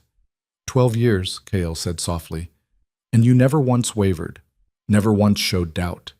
You're a better actor than I gave you credit for. I told you, not all of it was acting. Ronan's grip tightened on his sword. Part of me did respect you, admire you. That's what made it so perfect. You never suspected because I never fully lied. I just never told you the whole truth. That ends now. Yes, it does. They moved. Lyra had never seen anything like it. When Kael fought in the training yard, it was brutal and efficient. This was something else entirely. This was rage channeled into violence, betrayal given form and steel. The swords met with a sound like a bell being struck. Ronan attacked with the precision of a man who'd trained his entire life. Every strike calculated to exploit openings, test defenses. Kael defended with the cold fury of a king who'd been lied to by the person he trusted most. They fought through the small room, smashing into furniture, scattering documents. Lyra's translations fluttered to the floor, trampled and torn. Ronan was good. Better than good. He moved like water, flowing around Kael's strikes, finding angles that shouldn't exist. He scored a hit across Kael's shoulder, drawing blood, and pressed the advantage. But Kael was better. He absorbed the hit, used the momentum to spin inside Ronan's guard, and drove his elbow into Ronan's face. Bone crunched. Ronan staggered back, blood pouring from his nose, and Kael's sword blurred through the space where his head had been a second earlier. You taught me that move, Kael said coldly. Remember? After the ambush at Thornwatch, you said always follow an injury with overwhelming force. Ronan spat blood. I taught you too well. No, you just forgot who you were teaching. They crashed together again, swords screaming against each other. Ronan fought with desperation now, with the fury of a man who dedicated years to revenge only to watch it crumble. Kael fought with the cold certainty of someone who'd already accepted the cost. Lyra watched through the doorway, her hands clenched so tight her nails drew blood from her palms. She wanted to look away. Couldn't. Ronan made his mistake 3 minutes into the fight. He overextended on a lunge, committed too fully to a strike aimed at Kael's heart. Kael sidestepped, caught Ronan's wrist, and twisted. The sword fell from nerveless fingers. Kael's blade found Ronan's throat. They stood frozen, both breathing hard, blood and sweat mixing on their faces. You could have been great, Kael said quietly.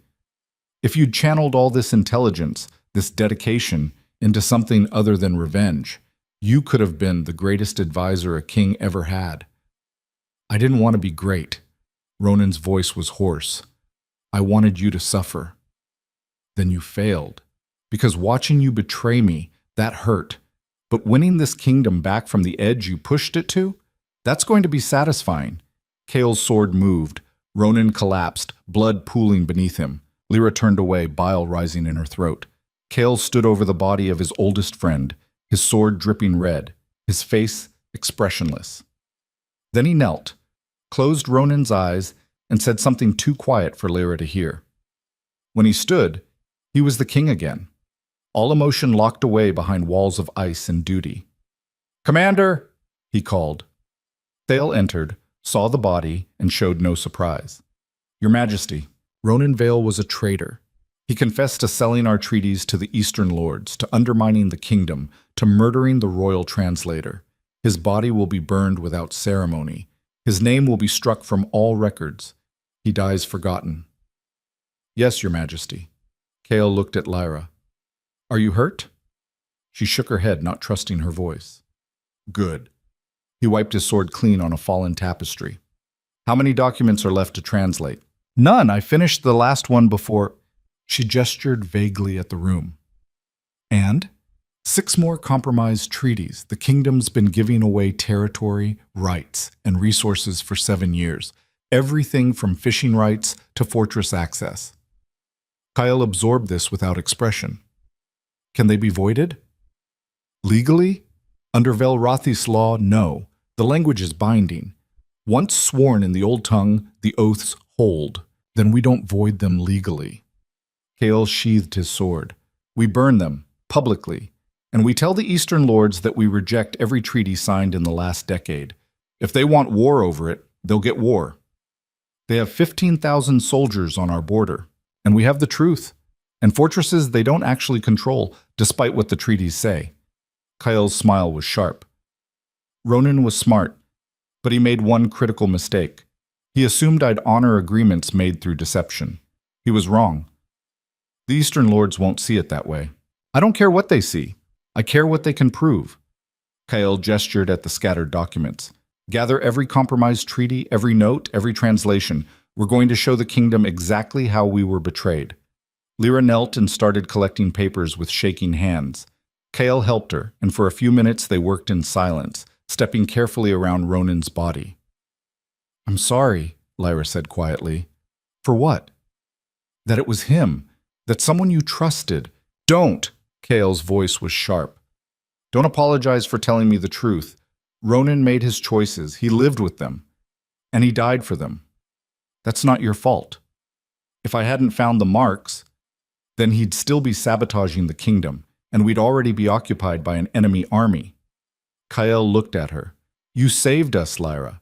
Maybe not the way anyone expected, maybe not cleanly, but you saved us. Footsteps in the corridor. Clara appeared in the doorway, took one look at the scene, blood, bodies, scattered papers, and went pale.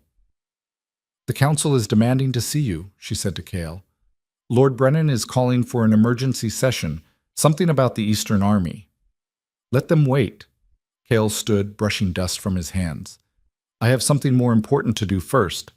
He walked out. Lyra and Clara looked at each other. What happened? Clara whispered. Ronan was the traitor.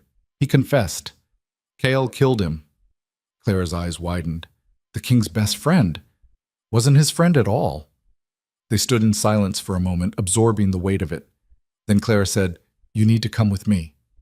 Because the council is angry, half the nobles are calling for your head, and the only thing keeping you alive right now is the king's protection, which means you need to stay close to him, always. Lyra looked down at the papers in her hands, evidence of years of betrayal, careful treachery, patient revenge. She'd come to this fortress a week ago, thinking she was just going to translate some old documents. Now she held the fate of a kingdom. Come on, Clara urged, before someone decides to make you disappear while the king is distracted. They hurried through corridors that felt more hostile than before.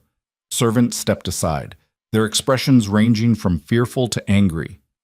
Word had spread. The tavern girl had accused the king's best friend, had gotten him killed. Never mind that Ronan had confessed. Never mind the evidence. People believed what they wanted to believe. The council chamber was chaos. Nobles shouted over each other, their voices echoing off stone walls. Maps covered the main table, markers scattered across them showing troop positions, supply lines, defensive formations. At the head of the table, Kael stood like a pillar of ice, letting the storm rage around him. Lyra slipped in through a side door, staying close to the wall. Lord Brennan was mid-rant when he noticed her. And there she is, the girl who started all of this, the girl whose lies got Ronan Vale killed. Ronan Vale killed himself, Kael said coldly, by betraying his kingdom. You have only her word for that. I have his confession. Witnessed by Commander Thale and 4 guards. I have documents with his verification marks on compromised treaties. I have years of evidence that he was systematically undermining this kingdom. Kael's voice could have frozen fire. What I don't have is patience for this argument. Your Majesty. Another noble, younger, with the soft hands of someone who'd never held a sword. Even if Ronan was guilty, killing him without trial, he had a trial. Single combat. Same as my father. Same as anyone who challenges for the throne or is accused of treason at the highest level. It's traditional, it's legal, and it's done. But the Eastern Army is our next problem. Kael slammed his hand on the table. Silence fell. Here's what's going to happen. Every compromised treaty, every agreement signed in the last decade will be publicly burned. We're voiding them all. The room exploded again. Economic disaster. Provoke war. Legal implications. Enough! Kael's roar silenced them. Those treaties were signed based on fraudulent translations. They were designed to undermine this kingdom and pave the way for invasion. We will not honor them. We will not negotiate over them. We will burn them and dare the Eastern Lords to complain. They'll invade. Brennan said flatly. Let them try. Kale gestured at the map. They have 15,000 soldiers. We have fortified positions, supply lines they don't control despite what the treaties say, and the advantage of defending our own territory. More importantly, we have the truth on our side. Truth doesn't win wars, no, but it rallies people. And right now, we need every person in this kingdom ready to fight. Kyle looked around the table. Send messengers to every city, every town, every village. Tell them what happened. Tell them Ronan Vale betrayed us. Tell them the Eastern Lords are coming, and tell them we're going to make them regret it. And if we lose? Someone asked quietly. Then we lose knowing we fought for something real. Not for treaties built on lies. Not for a peace bought through betrayal. We fight for this kingdom. Our kingdom. Kale's eyes found Lyra across the room. And we fight because one brave woman told us the truth when it would have been easier to stay silent. Every eye turned to her. Lyra felt like she was being crushed by the weight of their stares.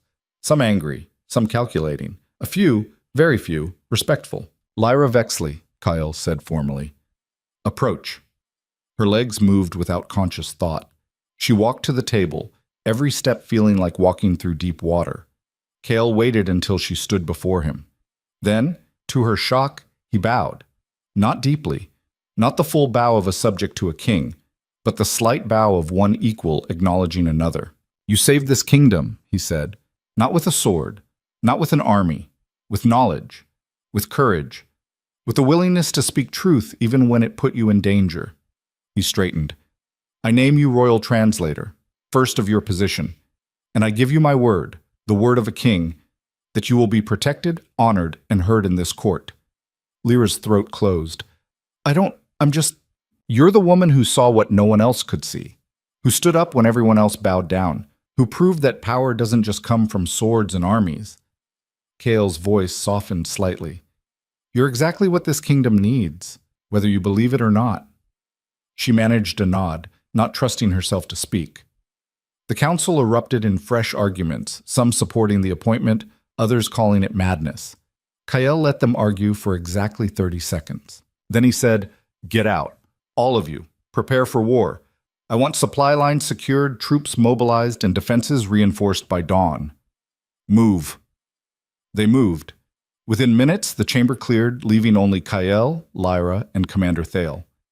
Kale sank into a chair, suddenly looking exhausted. That went better than expected. Half of them want her dead, Thale observed. Only half? I'm disappointed. Kale looked at Lyra.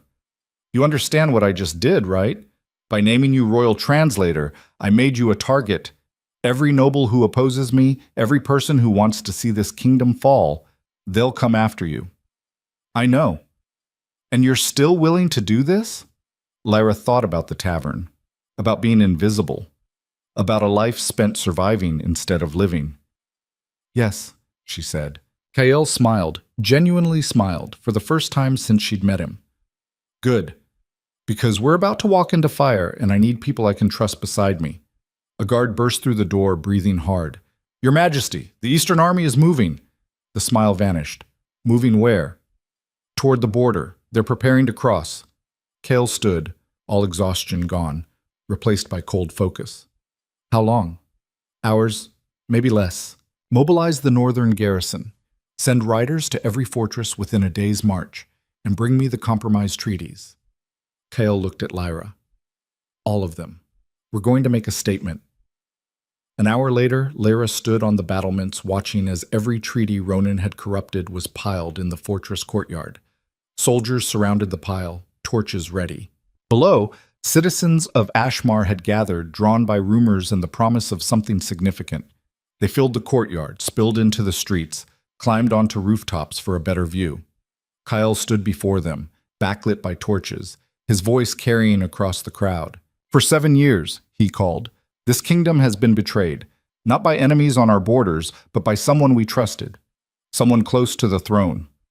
Ronan Vale, my advisor, my friend, systematically sold our future to the Eastern Lords through fraudulent treaties and lies. The crowd murmured, shocked whispers spreading like fire. He's dead now, killed in single combat after confessing his crimes. But his betrayal lives on in these documents. Kale gestured at the pile. Treaties that give away our land, our rights, our sovereignty. All of it hidden in a language no one could read. Until her. He pointed at Lyra. She stood frozen as thousands of eyes found her. Lyra Vexley discovered the truth. She translated every treaty, found every trap, and had the courage to tell me what she found. Even knowing it could cost her life, even knowing I might not believe her, she told the truth anyway. Kale picked up a torch. These treaties are worthless. They were signed based on lies, and we will not honor them. He threw the torch onto the pile. The documents caught immediately, flames racing through paper and parchment, years of careful betrayal burning away in minutes. The crowd roared. Kyle let them. Let the anger and fear and relief wash over the fortress. Then he raised his hand, and silence fell again. The Eastern Lords are coming, he said. They think we'll surrender. They think these treaties give them the right to walk into our kingdom and take what they want. They're wrong. Another roar, louder this time. We will not surrender. We will not bow. We will not let betrayal and deception destroy what generations built. If they want war, we'll give them war, and we'll make them regret every step they take into our territory. The crowd erupted in cheers and battle cries. Lyra watched the treaties burn, felt the heat from the fire wash over her face, and realized she'd just become part of something far bigger than herself. She'd started this week invisible. Now she stood beside a king, watching the foundations of war being laid. And somewhere beyond the walls, an army was coming for them all. The Eastern Army reached the border at dawn. Lyra watched from the battlements as 15,000 soldiers arranged themselves across the frozen plain like pieces on a game board. Their banners snapped in the wind, crimson and gold, the colors of the Eastern Lords. Their armor gleamed even in the weak morning light. And at their head, mounted on war horses that steamed in the cold air, sat the commanders who'd been promised a kingdom through carefully worded lies. They looked confident. They looked like they'd already won. Kyle stood beside her, arms crossed, studying the enemy formation with the detached interest of someone examining an interesting problem. Commander Thale was on his other side, squinting through a looking glass. Cavalry on the wings, Thale muttered. Infantry in the center. Archers behind. Standard formation. Nothing creative. They don't think they need creativity, Kyle said. They think they can just march in and claim what the treaties promised them. Can they? Lyra asked quietly. Legally, under Velrothis law, if we honored those treaties, yes. They could occupy every fortress we agreed to give them access to. Kyle's smile was cold. But we're not honoring the treaties, which makes this interesting. A rider broke from the eastern lines carrying a white flag. He rode to the midpoint between the armies and stopped, waiting.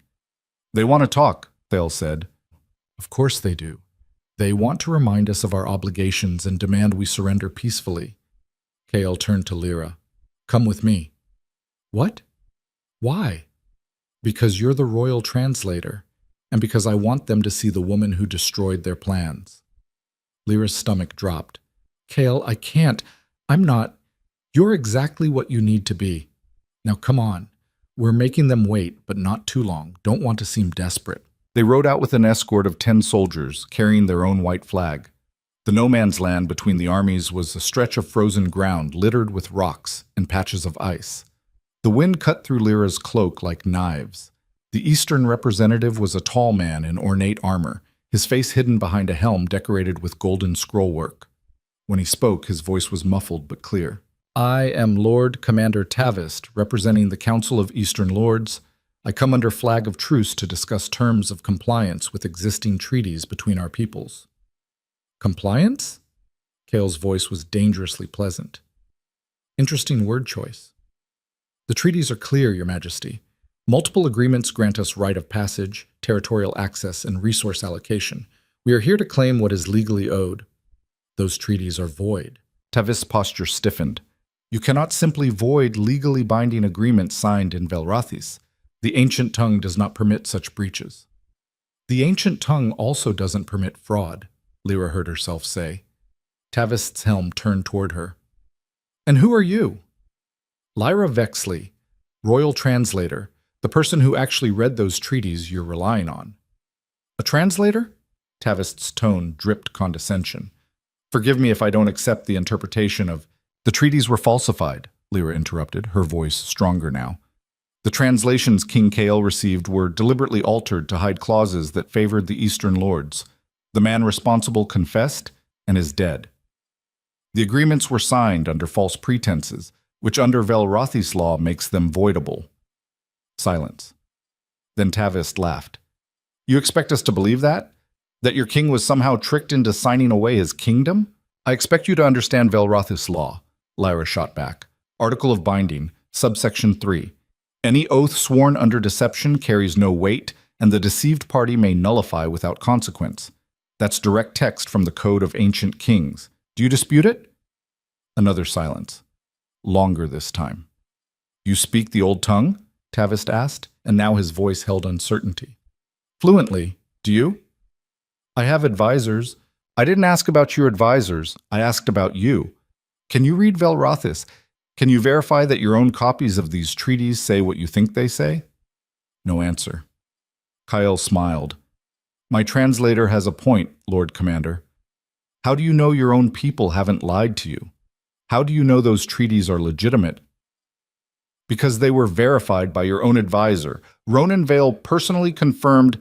Ronan Vale was a traitor, Kael said flatly. He spent 12 years undermining my kingdom as revenge for his brother's death. He falsified translations, corrupted treaties, and sold us out to you piece by piece. And when his treachery was discovered, he confessed in front of witnesses before dying in single combat. Tavis' horse shifted nervously beneath him. You're lying. Am I?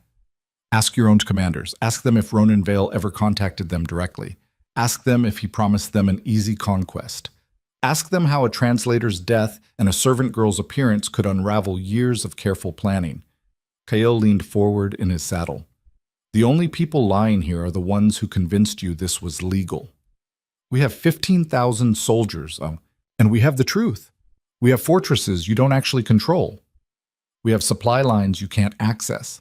And we have a population that now knows exactly how you tried to steal their kingdom through legal manipulation. Kael's voice hardened. March your army home, Lord Commander. Tell your masters the treaties are void.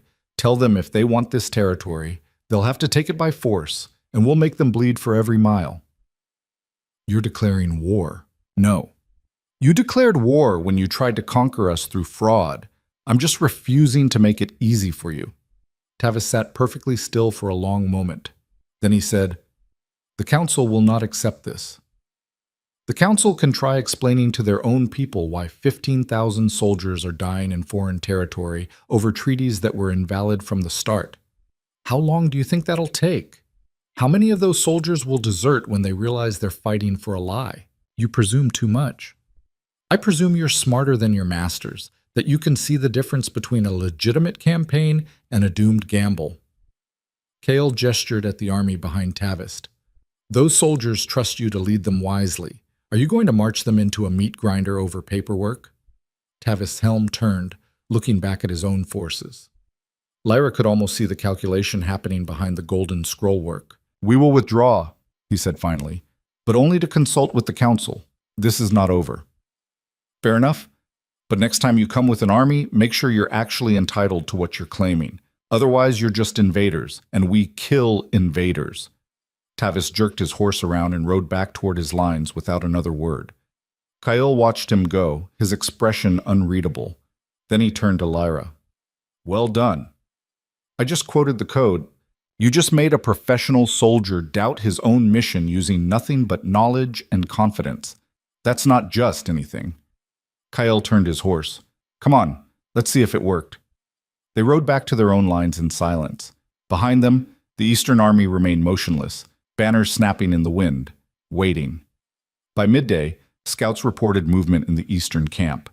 Not an advance, a withdrawal. Slowly, carefully, the army began pulling back from the border. Not fleeing, this was too organized for that, but retreating with military precision. By sunset, they were 3 miles from the border. By the next morning, they were gone entirely, leaving only trampled ground and cold fire pits as evidence they'd been there at all. The fortress erupted in celebration. Soldiers cheered on the battlements. Servants danced in the courtyard.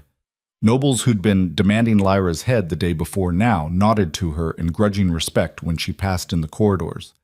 Kael called an emergency council session. This time, when Lyra entered the chamber, the hostility had shifted to something else. Not quite acceptance.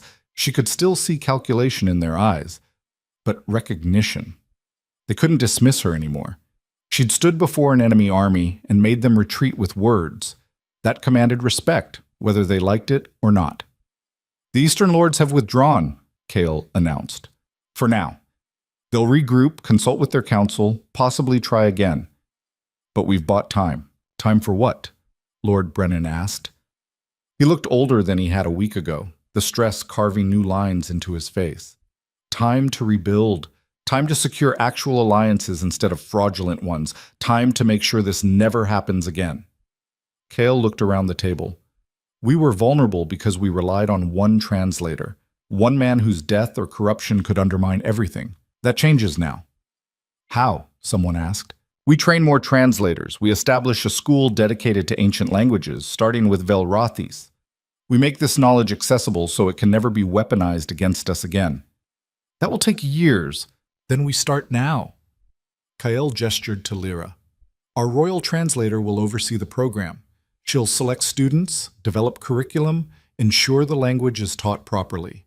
And every treaty, every contract, every agreement this kingdom signs will be translated by multiple independent sources and verified before any king puts their seal on it."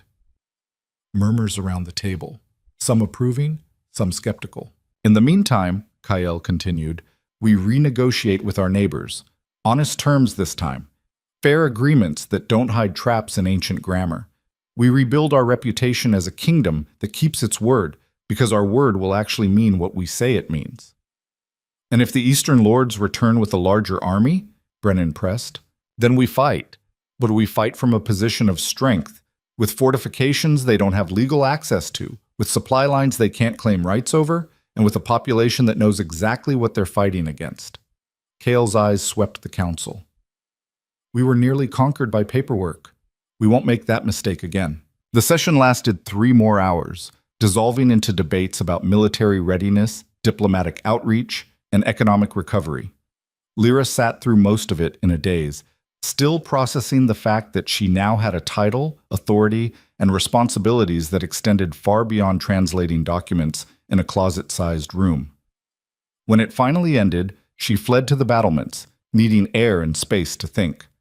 Clara found her there an hour later, wrapped in her cloak against the cold. "You're famous," Clara said, leaning against the stone wall beside her. "I don't want to be famous. I want to be invisible again." "Too late for that. There are songs about you already. The servants are singing them in the kitchens." Lyra groaned. "Songs?" "The tavern girl who saved a kingdom. It's actually pretty catchy. Terrible rhyme scheme, but catchy." Clara smiled. "You should be proud. You did something impossible." "I just read some documents. You exposed a conspiracy, saved the kingdom from invasion, and made an army retreat without a single sword being drawn. That's not just anything." Clara's expression softened. "People like us, servants, invisible people, we're not supposed to matter. But you proved we can. You proved that knowledge matters as much as swords, maybe more. It doesn't feel like victory. It feels like I barely survived. Most victories feel like that. The clean ones only exist in songs." Clara squeezed her shoulder. "But you did survive, and now you get to decide what comes next. That's more than most people ever get." Lyra looked out over Ashmar. The city sprawled below the fortress, lit by thousands of cook fires and lanterns. People down there were celebrating, drinking, probably telling exaggerated stories about what had happened. They didn't know how close they'd come to occupation, how many of them would have died if the Eastern Lords had actually invaded. They didn't need to know, they just needed to believe they were safe. And for now, they were. Footsteps behind them. Kael emerged from the stairwell, still in his armor, looking like he hadn't slept in days. "Lyra, a word?" Clara took the hint and disappeared down the stairs. Kael joined Lyra at the wall, looking out over the city with the same tired expression. "I owe you an apology," he said after a moment. Lyra blinked. "For what?" "For putting you in danger, for making you a target, for dragging you into a situation that could have gotten you killed." He turned to face her. "You didn't ask for any of this. You were just trying to survive, and I pulled you into court politics, conspiracies, and damn near started a war around you. You didn't drag me. I corrected you in that tavern. I chose to speak. You chose honesty. I chose to exploit it. Kale's jaw tightened. I've made a lot of decisions as king, some good, some terrible. But naming you royal translator without asking if you even wanted the position, that might be one of the worst. Why? Because you deserved a choice. Deserved to decide if you wanted this life or if you'd rather go back to being invisible. He pulled something from his pocket, a small pouch that clinked with the sound of coins. There's enough here to start over anywhere in the kingdom. New city, new name, new life, if you want it. Lyra stared at the pouch. A week ago, she would have taken it without hesitation, would have run as far and fast as she could from this fortress, this court, this crushing weight of responsibility. But something had changed. She'd spent her entire life being invisible because being seen was dangerous. And it had kept her alive, yes, but it had also kept her small, powerless, forgettable. Now people saw her, feared her, respected her, resented her, but they saw her. And she realized she didn't want to disappear again. Keep your coin, she said quietly. Lyra, I'm not leaving. I'm not running. I'm staying. She met his eyes. Not because you named me translator. Not because of the title or the position or whatever authority comes with it. I'm staying because what we're building here matters. Teaching people Velrathis, making sure ancient knowledge isn't lost or weaponized, ensuring treaties actually mean what they say, that matters. It's dangerous work. So is serving in a tavern full of drunk soldiers. At least this danger serves a purpose. She smiled slightly.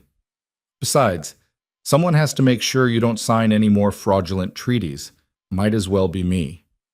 Kale studied her for a long moment. Then, slowly, he smiled back.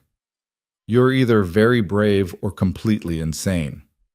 I've been told they're the same thing. He laughed. Actually laughed. The sound rough and surprised. Fair enough. He pocketed the coin pouch. Then welcome to the most thankless job in the kingdom. You'll work impossible hours, make enemies in every faction, and constantly risk assassination by people who preferred it when power came from swords instead of words. Sounds perfect. You're definitely insane. But his tone was warm. We start building the translation school next week. I'll need you to help select the first students. People you trust to learn without corrupting the knowledge.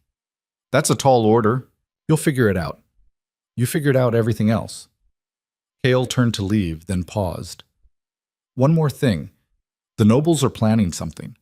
I don't know what yet, but Brennan's been meeting with others in private, whispered conversations that stop when I enter rooms. You think they're planning to move against you? Against us. You're part of the crown's authority now. That makes you a target for anyone who wants to weaken my position. His expression hardened. Watch your back. Trust Clara. She's proven loyal, but be careful around everyone else. Even you? Kale's smile was sharp. Especially me. I'm a king. Trust is a luxury I can't afford. He left. Lyra stood alone on the battlements, watching the sun set over Ashmar, and wondered what she'd gotten herself into. The next week was a blur of activity. Lyra threw herself into planning the translation school with the same focus she'd used to survive the tavern. She interviewed potential students, mostly younger nobles' children who showed aptitude for languages, along with a few promising servants who could read.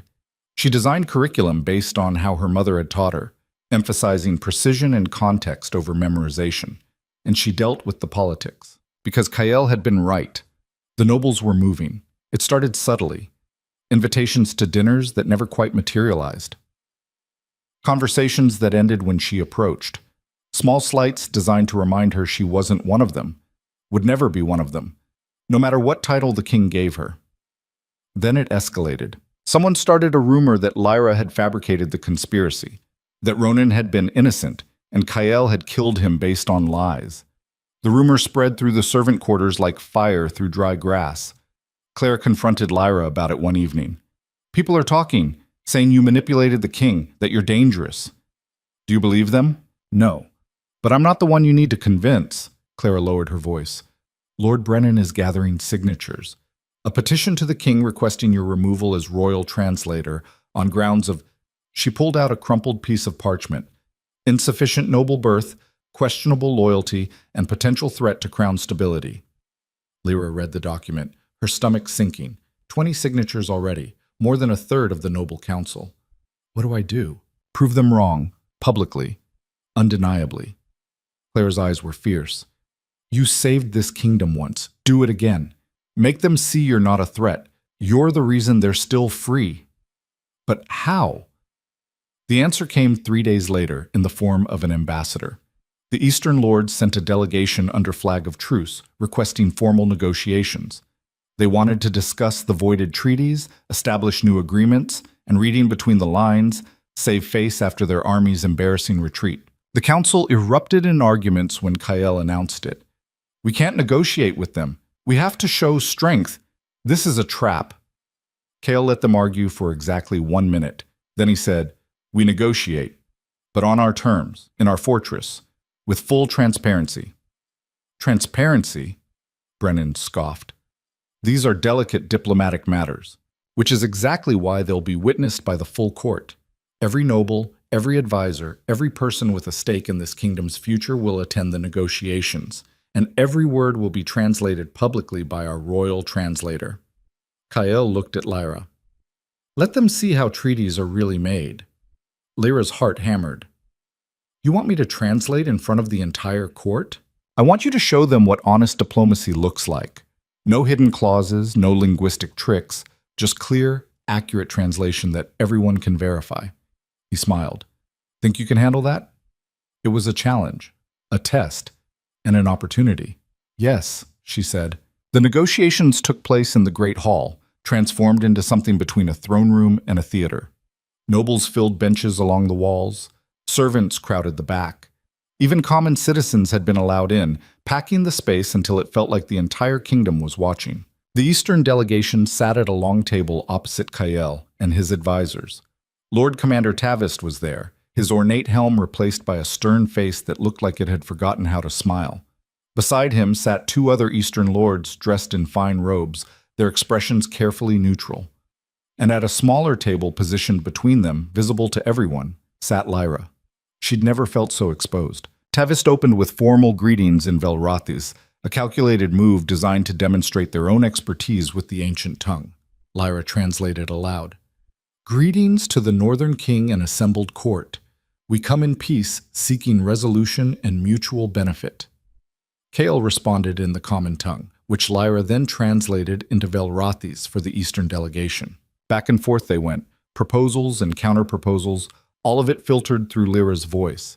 The Eastern lords wanted new trade agreements, border access for merchants, reduced tariffs. Kael wanted guarantees of non-aggression, formal apologies for the attempted fraud, and reparations for the resources spent mobilizing against their army. The negotiations were tense but professional, and through it all, Lyra translated with painstaking accuracy, stopping frequently to explain nuances, clarify terms, and ensure both sides understood exactly what was being offered. The court watched in fascination. This was nothing like the backroom dealing they were used to. This was transparent, methodical, and, most importantly, honest. 4 hours into the negotiations, one of the Eastern lords tried to slip in a clause that would have granted them cultural exchange access to northern cities. It sounded innocent. Lyra caught it immediately. Excuse me, she said, interrupting the flow.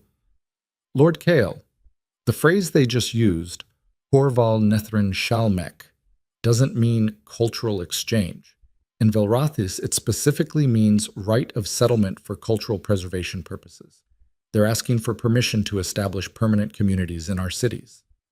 The hall erupted in whispers. The Eastern lord who'd proposed it went pale. That's a misunderstanding of context. It's the literal translation, Lyra said calmly. If you meant something else, use different words. Kael's smile was dangerous. My translator has a point. Perhaps you'd like to rephrase. The Eastern delegation huddled in whispered conversation. Then Tavis said stiffly, we propose standard trade delegation access. Temporary, with defined terms of stay. Much better, Kael said. Continue. The negotiations lasted 2 more days. 2 days of careful linguistic surgery, with Lyra excising every attempt at deception before it could take root. The Eastern Lords grew increasingly frustrated, clearly unused to dealing with someone who could match their expertise in Velrathi's. But they couldn't argue with accuracy. And they couldn't accuse Lyra of bias when she translated their own words back to them with perfect fidelity. On the third day, they reached an agreement. A real one. Fair terms, clear language, no hidden traps. Trade routes would open. Borders would be respected. And the Eastern Lords would formally acknowledge that the previous treaties had been invalidated due to fraud. When the final document was read aloud, in both Velrathi's and the common tongue, translated by Lyra for the entire court to hear, the hall erupted in applause. The nobles who'd been plotting against her sat in stunned silence. Because Lyra had just done something they'd thought impossible. She'd negotiated a treaty that benefited the kingdom without giving away anything of substance. She'd exposed every attempted manipulation. She'd proven that knowledge and honesty were more powerful than deception. After the Eastern delegation left, Kyle called another council session. This time, when Lyra entered, the atmosphere had shifted entirely. Lord Brennan stood. "I owe you an apology, Miss Vexley.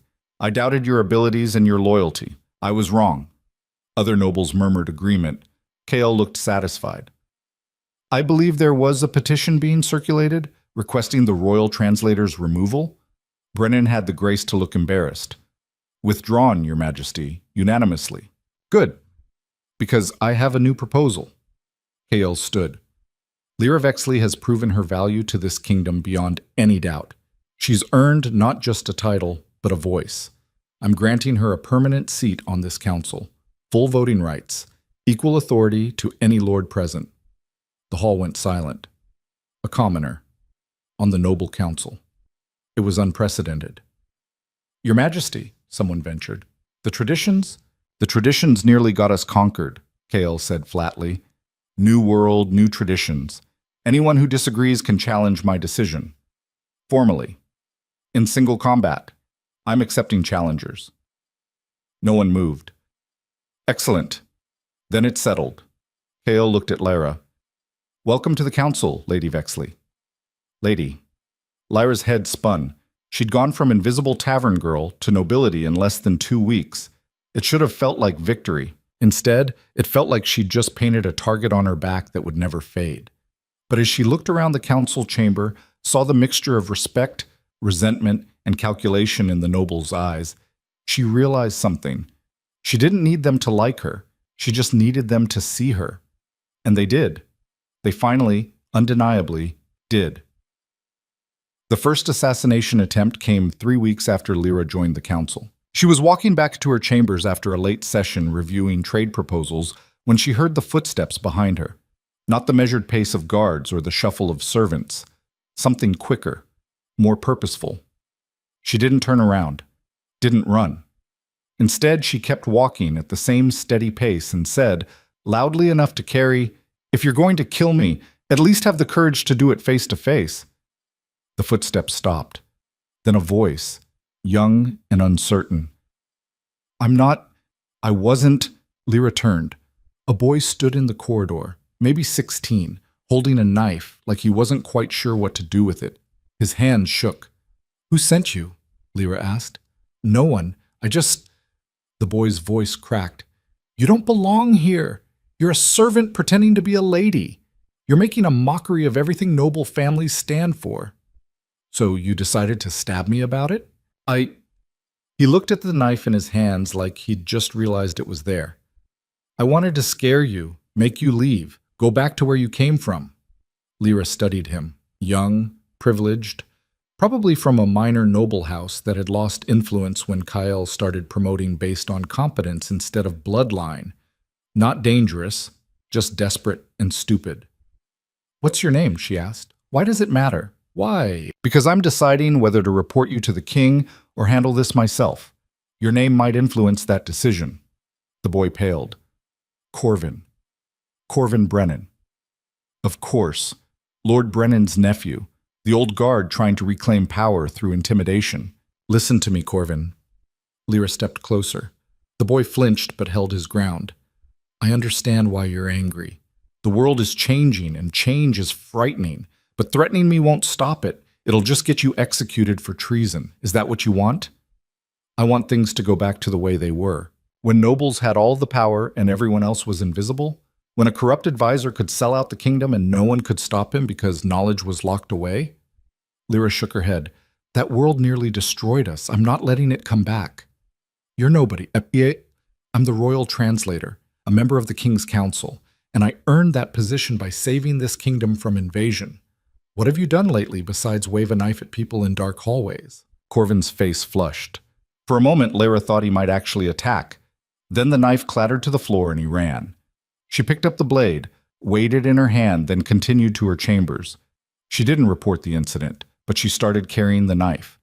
The second attempt was more professional. Poison in her wine at a formal dinner. Clara caught it, saw the servant who delivered it, someone new, someone who shouldn't have been working that shift. They switched the cups, and nothing happened. But the message was clear. Someone wanted her dead. Someone with resources and patience. Kale doubled her guard after that. 2 soldiers outside her door at all times, escorts whenever she left her chambers. It felt like being imprisoned for her own protection. This can't continue, she told Kyle one evening in his study.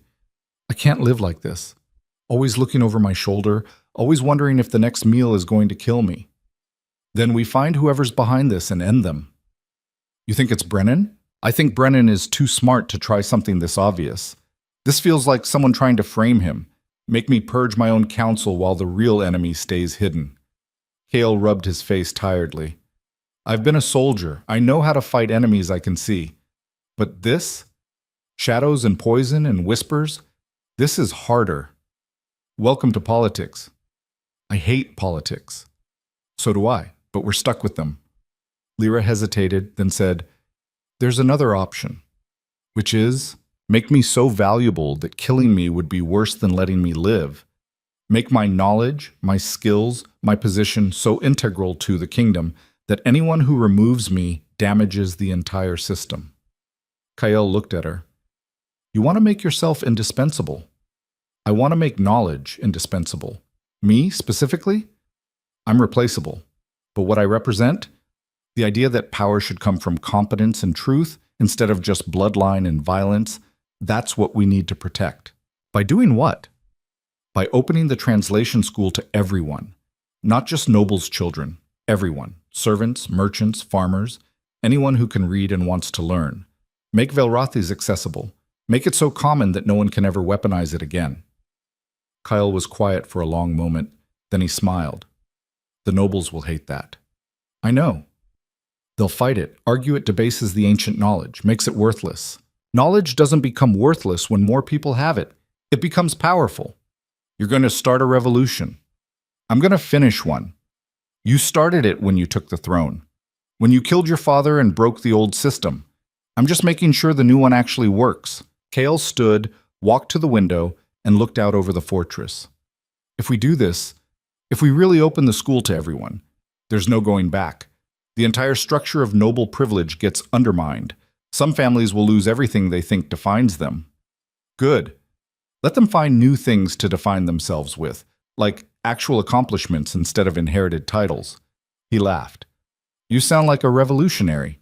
I sound like someone who was invisible her whole life and finally has a voice. I'm not wasting it. Kale turned back to her. All right. Open the school, make it public, and let's see what happens when knowledge stops being a weapon the powerful hold over the weak. The announcement came at the next full council session. Kyle laid out the plan with brutal efficiency. The translation school would accept students from all backgrounds. Tuition would be subsidized by the crown.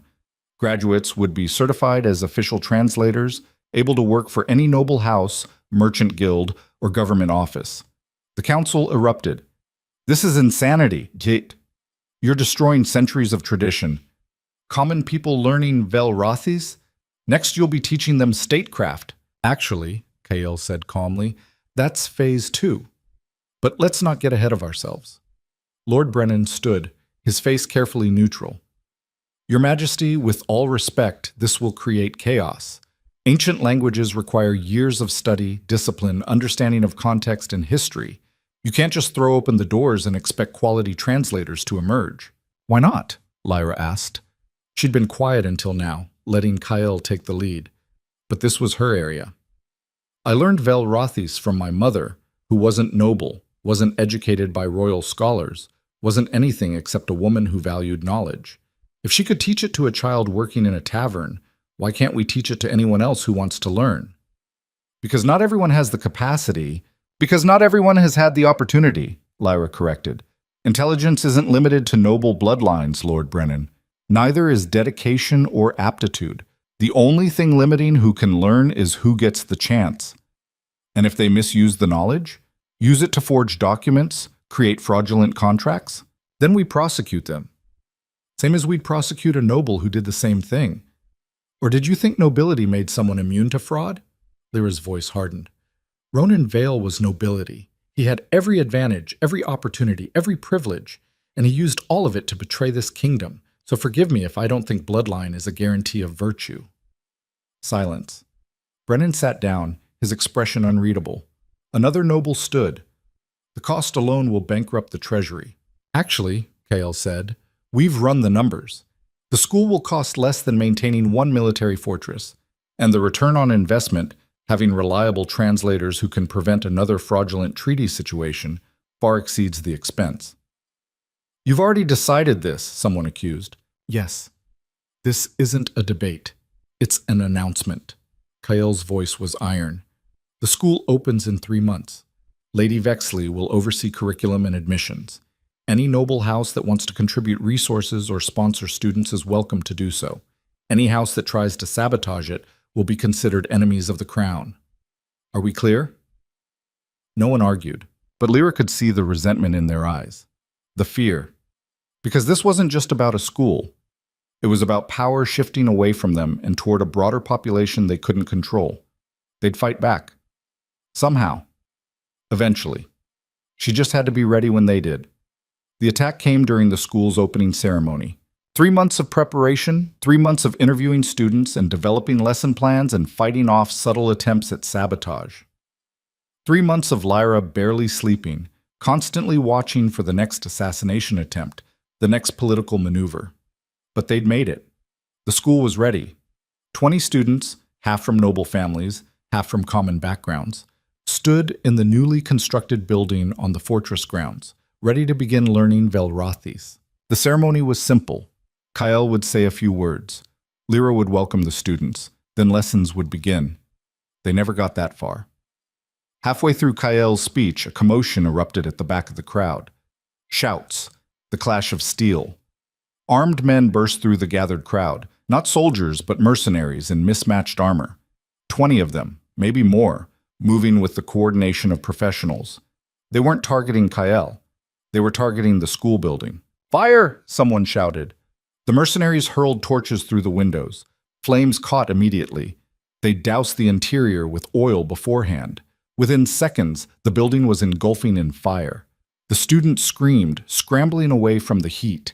Kael's guards rushed forward, engaging the mercenaries. Steel rang against steel. People fled in panic. Lyra stood frozen, watching years of work, months of preparation, burn. Then she saw the books, the carefully copied texts, the Velrothi's grammars and dictionaries, the translations and lesson plans, all of them inside the building, all of them burning. She ran. "Lyra, no!" Clara's voice distant and desperate. But Lyra was already moving, pushing through smoke and heat toward the entrance. The doorway was a wall of fire, but she could see past it to the main classroom where the books were stored on shelves. Someone grabbed her arm, yanked her back. Kael. His face was smoke-stained and furious. "Are you insane? The books, all our work, can be rewritten. You can't." He pulled her away from the building as part of the roof collapsed in a shower of sparks. "Let it burn. We'll rebuild." "We can't. Those were the only copies." Lyra's voice broke. "Everything my mother taught me, every translation I made, all the evidence from the Ronan investigation. It's all in there." Kael's expression shifted. "Evidence? I kept copies, documentation, everything that proved how the betrayal happened. I was going to use it for teaching, to show students how language could be twisted. And now it's gone." Kael's jaw tightened. Convenient. They watched the building burn, surrounded by chaos. The guards had subdued most of the mercenaries, but a few had escaped into the fortress. People shouted for water, for healers, for order. And Lyra stood there feeling like she'd lost everything again. Then she heard it. Someone speaking. The words distant but clear. Velrothis. She turned, scanning the crowd. There. One of the students, a girl maybe 14, reciting from memory. The opening passage of the Code of Ancient Kings. The first lesson Lyra had planned to teach. Another student joined in. Then another. They were reciting the lessons Lyra had taught them during preliminary sessions. Word for word, perfect pronunciation. Tears burned Lyra's eyes. The books could burn, the building could fall. But the knowledge, the actual living knowledge, existed in the minds of the students. It couldn't be destroyed by fire. They remember, she whispered. Cale heard her. Understood. His hand found hers and squeezed. The fire burned through the night. By dawn, nothing remained of the school building except charred beams and smoking rubble. But in the fortress courtyard, as the sun rose over Ashmar, Lyra stood before the 20 students and continued their first lesson. No building, no books, no formal structure. Just her voice and their minds and the ancient language that had survived empires falling. By midday, word had spread. Citizens gathered to watch. Nobles emerged from the fortress to see what was happening. Lyra taught for 6 hours straight, her voice hoarse, her body exhausted. But she didn't stop. Couldn't stop, because this was the revolution. Not the building, not the official ceremony. This, knowledge being passed openly, freely, to anyone willing to learn, this was what would change everything. When she finally paused, throat too raw to continue, one of the students stood. I can teach the next section, the girl, her name was Mira, said. I have it memorized. Another student volunteered to teach grammar, another to lead pronunciation practice. The lesson continued without Lyra. She stepped back, watching them take ownership of their own education, and realized something profound. She wasn't necessary anymore. The school would exist with or without her. The knowledge would spread because the students would teach others who would teach others until the language was truly part of the kingdom's fabric again. That's when Kael made his announcement. He strode into the courtyard, still in smoke-stained armor, and climbed onto a platform where everyone could see him. Last night, he called, his voice carrying across the gathered crowd, someone tried to destroy our future. They burned the school, thinking that would end this experiment. They were wrong. The crowd murmured. Knowledge doesn't live in buildings. It lives in people. And the people of this kingdom have proven they're ready for it, willing to fight for it, determined to preserve it. Kael's eyes found Lyra. Our royal translator has shown us that power comes from understanding, from truth, from the courage to speak even when it's dangerous. And I have decided that such courage deserves to be recognized. He gestured for Lyra to join him on the platform. She climbed up, heart hammering with no idea what was coming. Kael reached into his coat and pulled out a small box.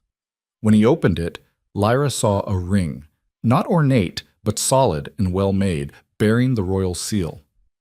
The council has demanded I take a queen, Kael said.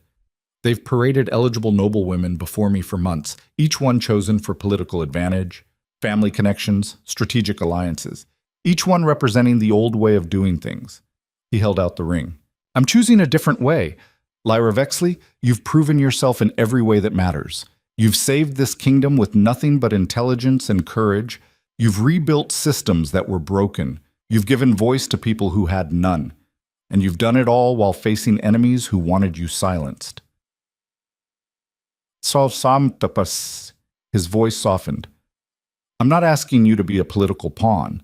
I'm asking you to be my partner, my equal, to help me build a kingdom where merit matters more than bloodline and truth matters more than tradition. The courtyard was silent. Lyra stared at the ring, her mind blank with shock. A week ago, she'd been worried about assassins. Now the king was proposing marriage. Her voice cracked. Kael, I'm a tavern girl. I can't. You're the royal translator, a member of my council, the woman who prevented a war and is rebuilding our educational system from the ground up. You're exactly what this kingdom needs. He smiled slightly. The question is whether you want it. Lyra looked out at the crowd, saw nobles who hated her, commoners who saw her as hope. students who trusted her to teach them. Saw Clara beaming with tears in her eyes. Saw the rubble of the school that would be rebuilt. She thought about the invisible girl she'd been, the silent servant who'd survived by not mattering, and she realized she'd never been that girl. Not really. She'd always had a voice. She'd just never had the chance to use it. "I want it," she said. Kael slipped the ring onto her finger. The crowd erupted, half in celebration, half in outrage, but the celebration was louder. And when Kael kissed her, sealing the engagement in front of the entire kingdom, Lyra felt something shift, not just in her life, but in the world around her. The old order was crumbling. The new one was being built on foundations of knowledge and merit and truth. It wouldn't be smooth. There would be more fights, more opposition, more attempts to drag everything back to the way it used to be. But standing beside Kael, watching the students continue their lesson in the ruins of the school, Lyra knew they'd win, because you couldn't burn down an idea whose time had come.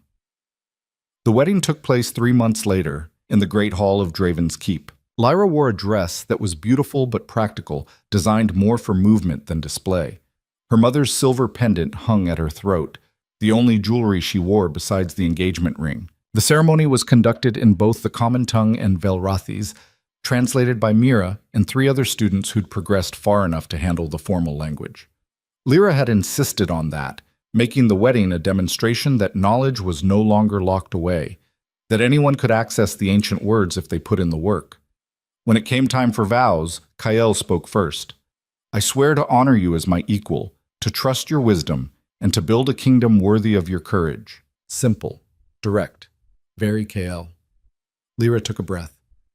"I swear to speak truth even when it's hard, to use knowledge for good, and to never let power make me forget what it's like to be invisible." The hall was packed. Nobles in fine clothes, common citizens allowed in for the occasion, foreign dignitaries from kingdoms curious about the Northern Realm's unusual choice of queen. When the ceremony concluded, when Lyra officially became Queen of the Northern Reach, she felt the weight of it settle over her like a cloak. But it wasn't crushing. It was purpose.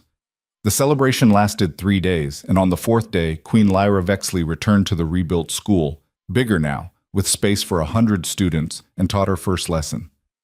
Because being queen didn't mean abandoning what made her valuable in the first place. Years later, when historians would write about the transformation of the Northern Reach, they'd point to this moment as the turning point.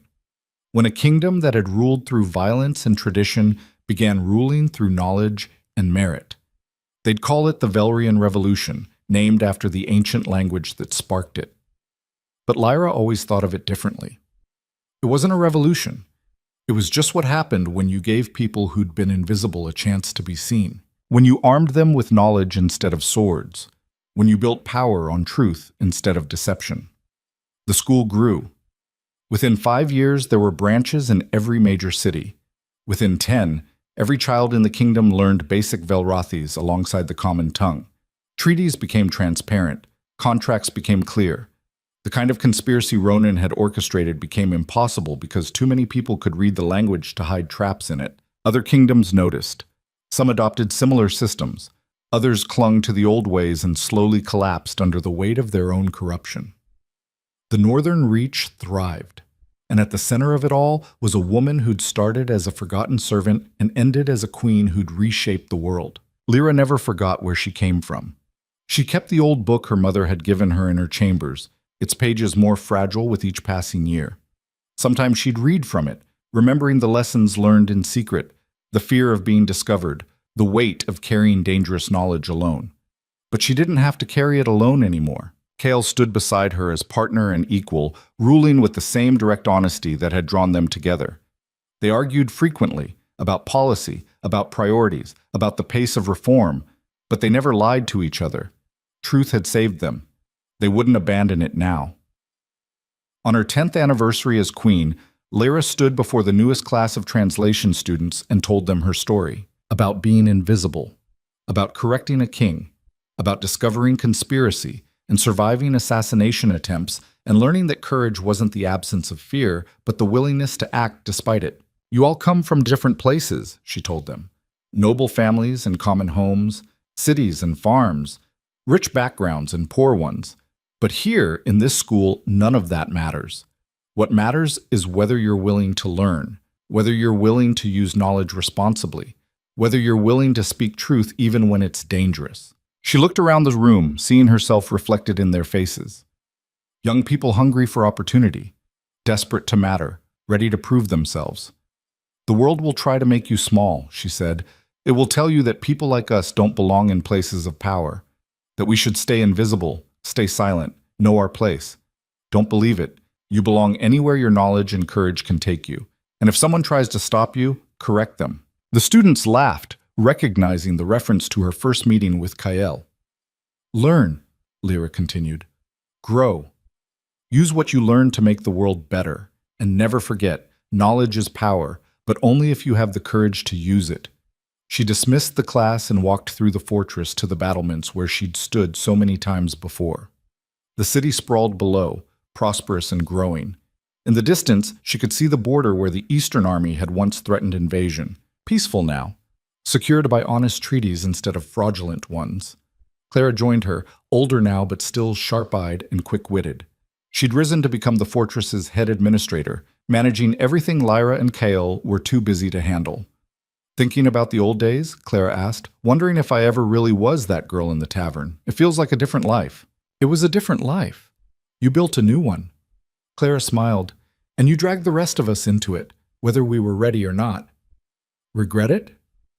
Not even a little. Clara looked out over the city. My daughter starts at the school next year. She's going to learn the language that used to be forbidden. She's going to have opportunities I never dreamed of. That's because of you. That's because of everyone who was willing to try something different, led by you. Clara squeezed her shoulder. Don't diminish what you did. You changed the world. Own it. Lyra stood there as the sun set over Ashmar, painting the sky in shades of gold and crimson, and thought about the journey from invisible servant to visible queen. It hadn't been smooth, hadn't been easy.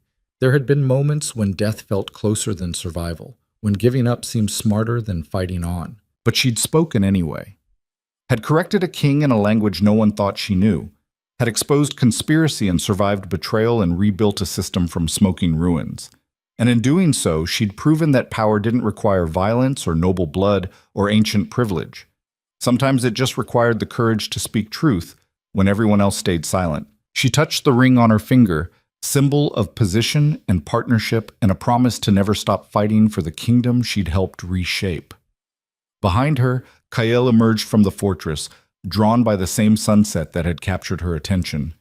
He joined her at the wall, slipping his hand into hers. Good day? He asked. Taught a class. Reviewed treaty proposals. Prevented a minor diplomatic incident. Standard royal business. She smiled. You? Council meeting. Military exercises. Signed off on the new school expansion plans. He paused. Also received a letter from the Eastern Lords. They want to send students here to study Velrathi's properly. Apparently their own translations have been questionable, and they'd rather learn from the source than repeat our mistakes. Lyra laughed. We're becoming educators to the world. We're proving there's a better way. Some kingdoms are learning, others will eventually. Kael looked at her. You did this. All of it. We did this. No. I killed my father and took a throne. That's conquest. You transformed what the throne meant. That's revolution. His grip tightened on her hand. And I'm grateful every day that you had the audacity to correct me in that tavern. Best stupid decision I ever made. Mine too. They stood together as darkness fell over the kingdom, watching lights bloom in windows across the city. Each light a home. Each home a family. Each family benefiting from a system built on knowledge instead of oppression. From invisible girl to visible queen. From silent servant to voice of transformation. From weakness to strength, not through violence, but through the simple, revolutionary act of speaking truth. Lyra had survived the harsh world that tried to erase her, and then she'd transformed it. That was her legacy. Not a crown or a title or a place in history books, but a world where other invisible people finally had the chance to be seen, where knowledge was power available to all, where courage could reshape kingdoms.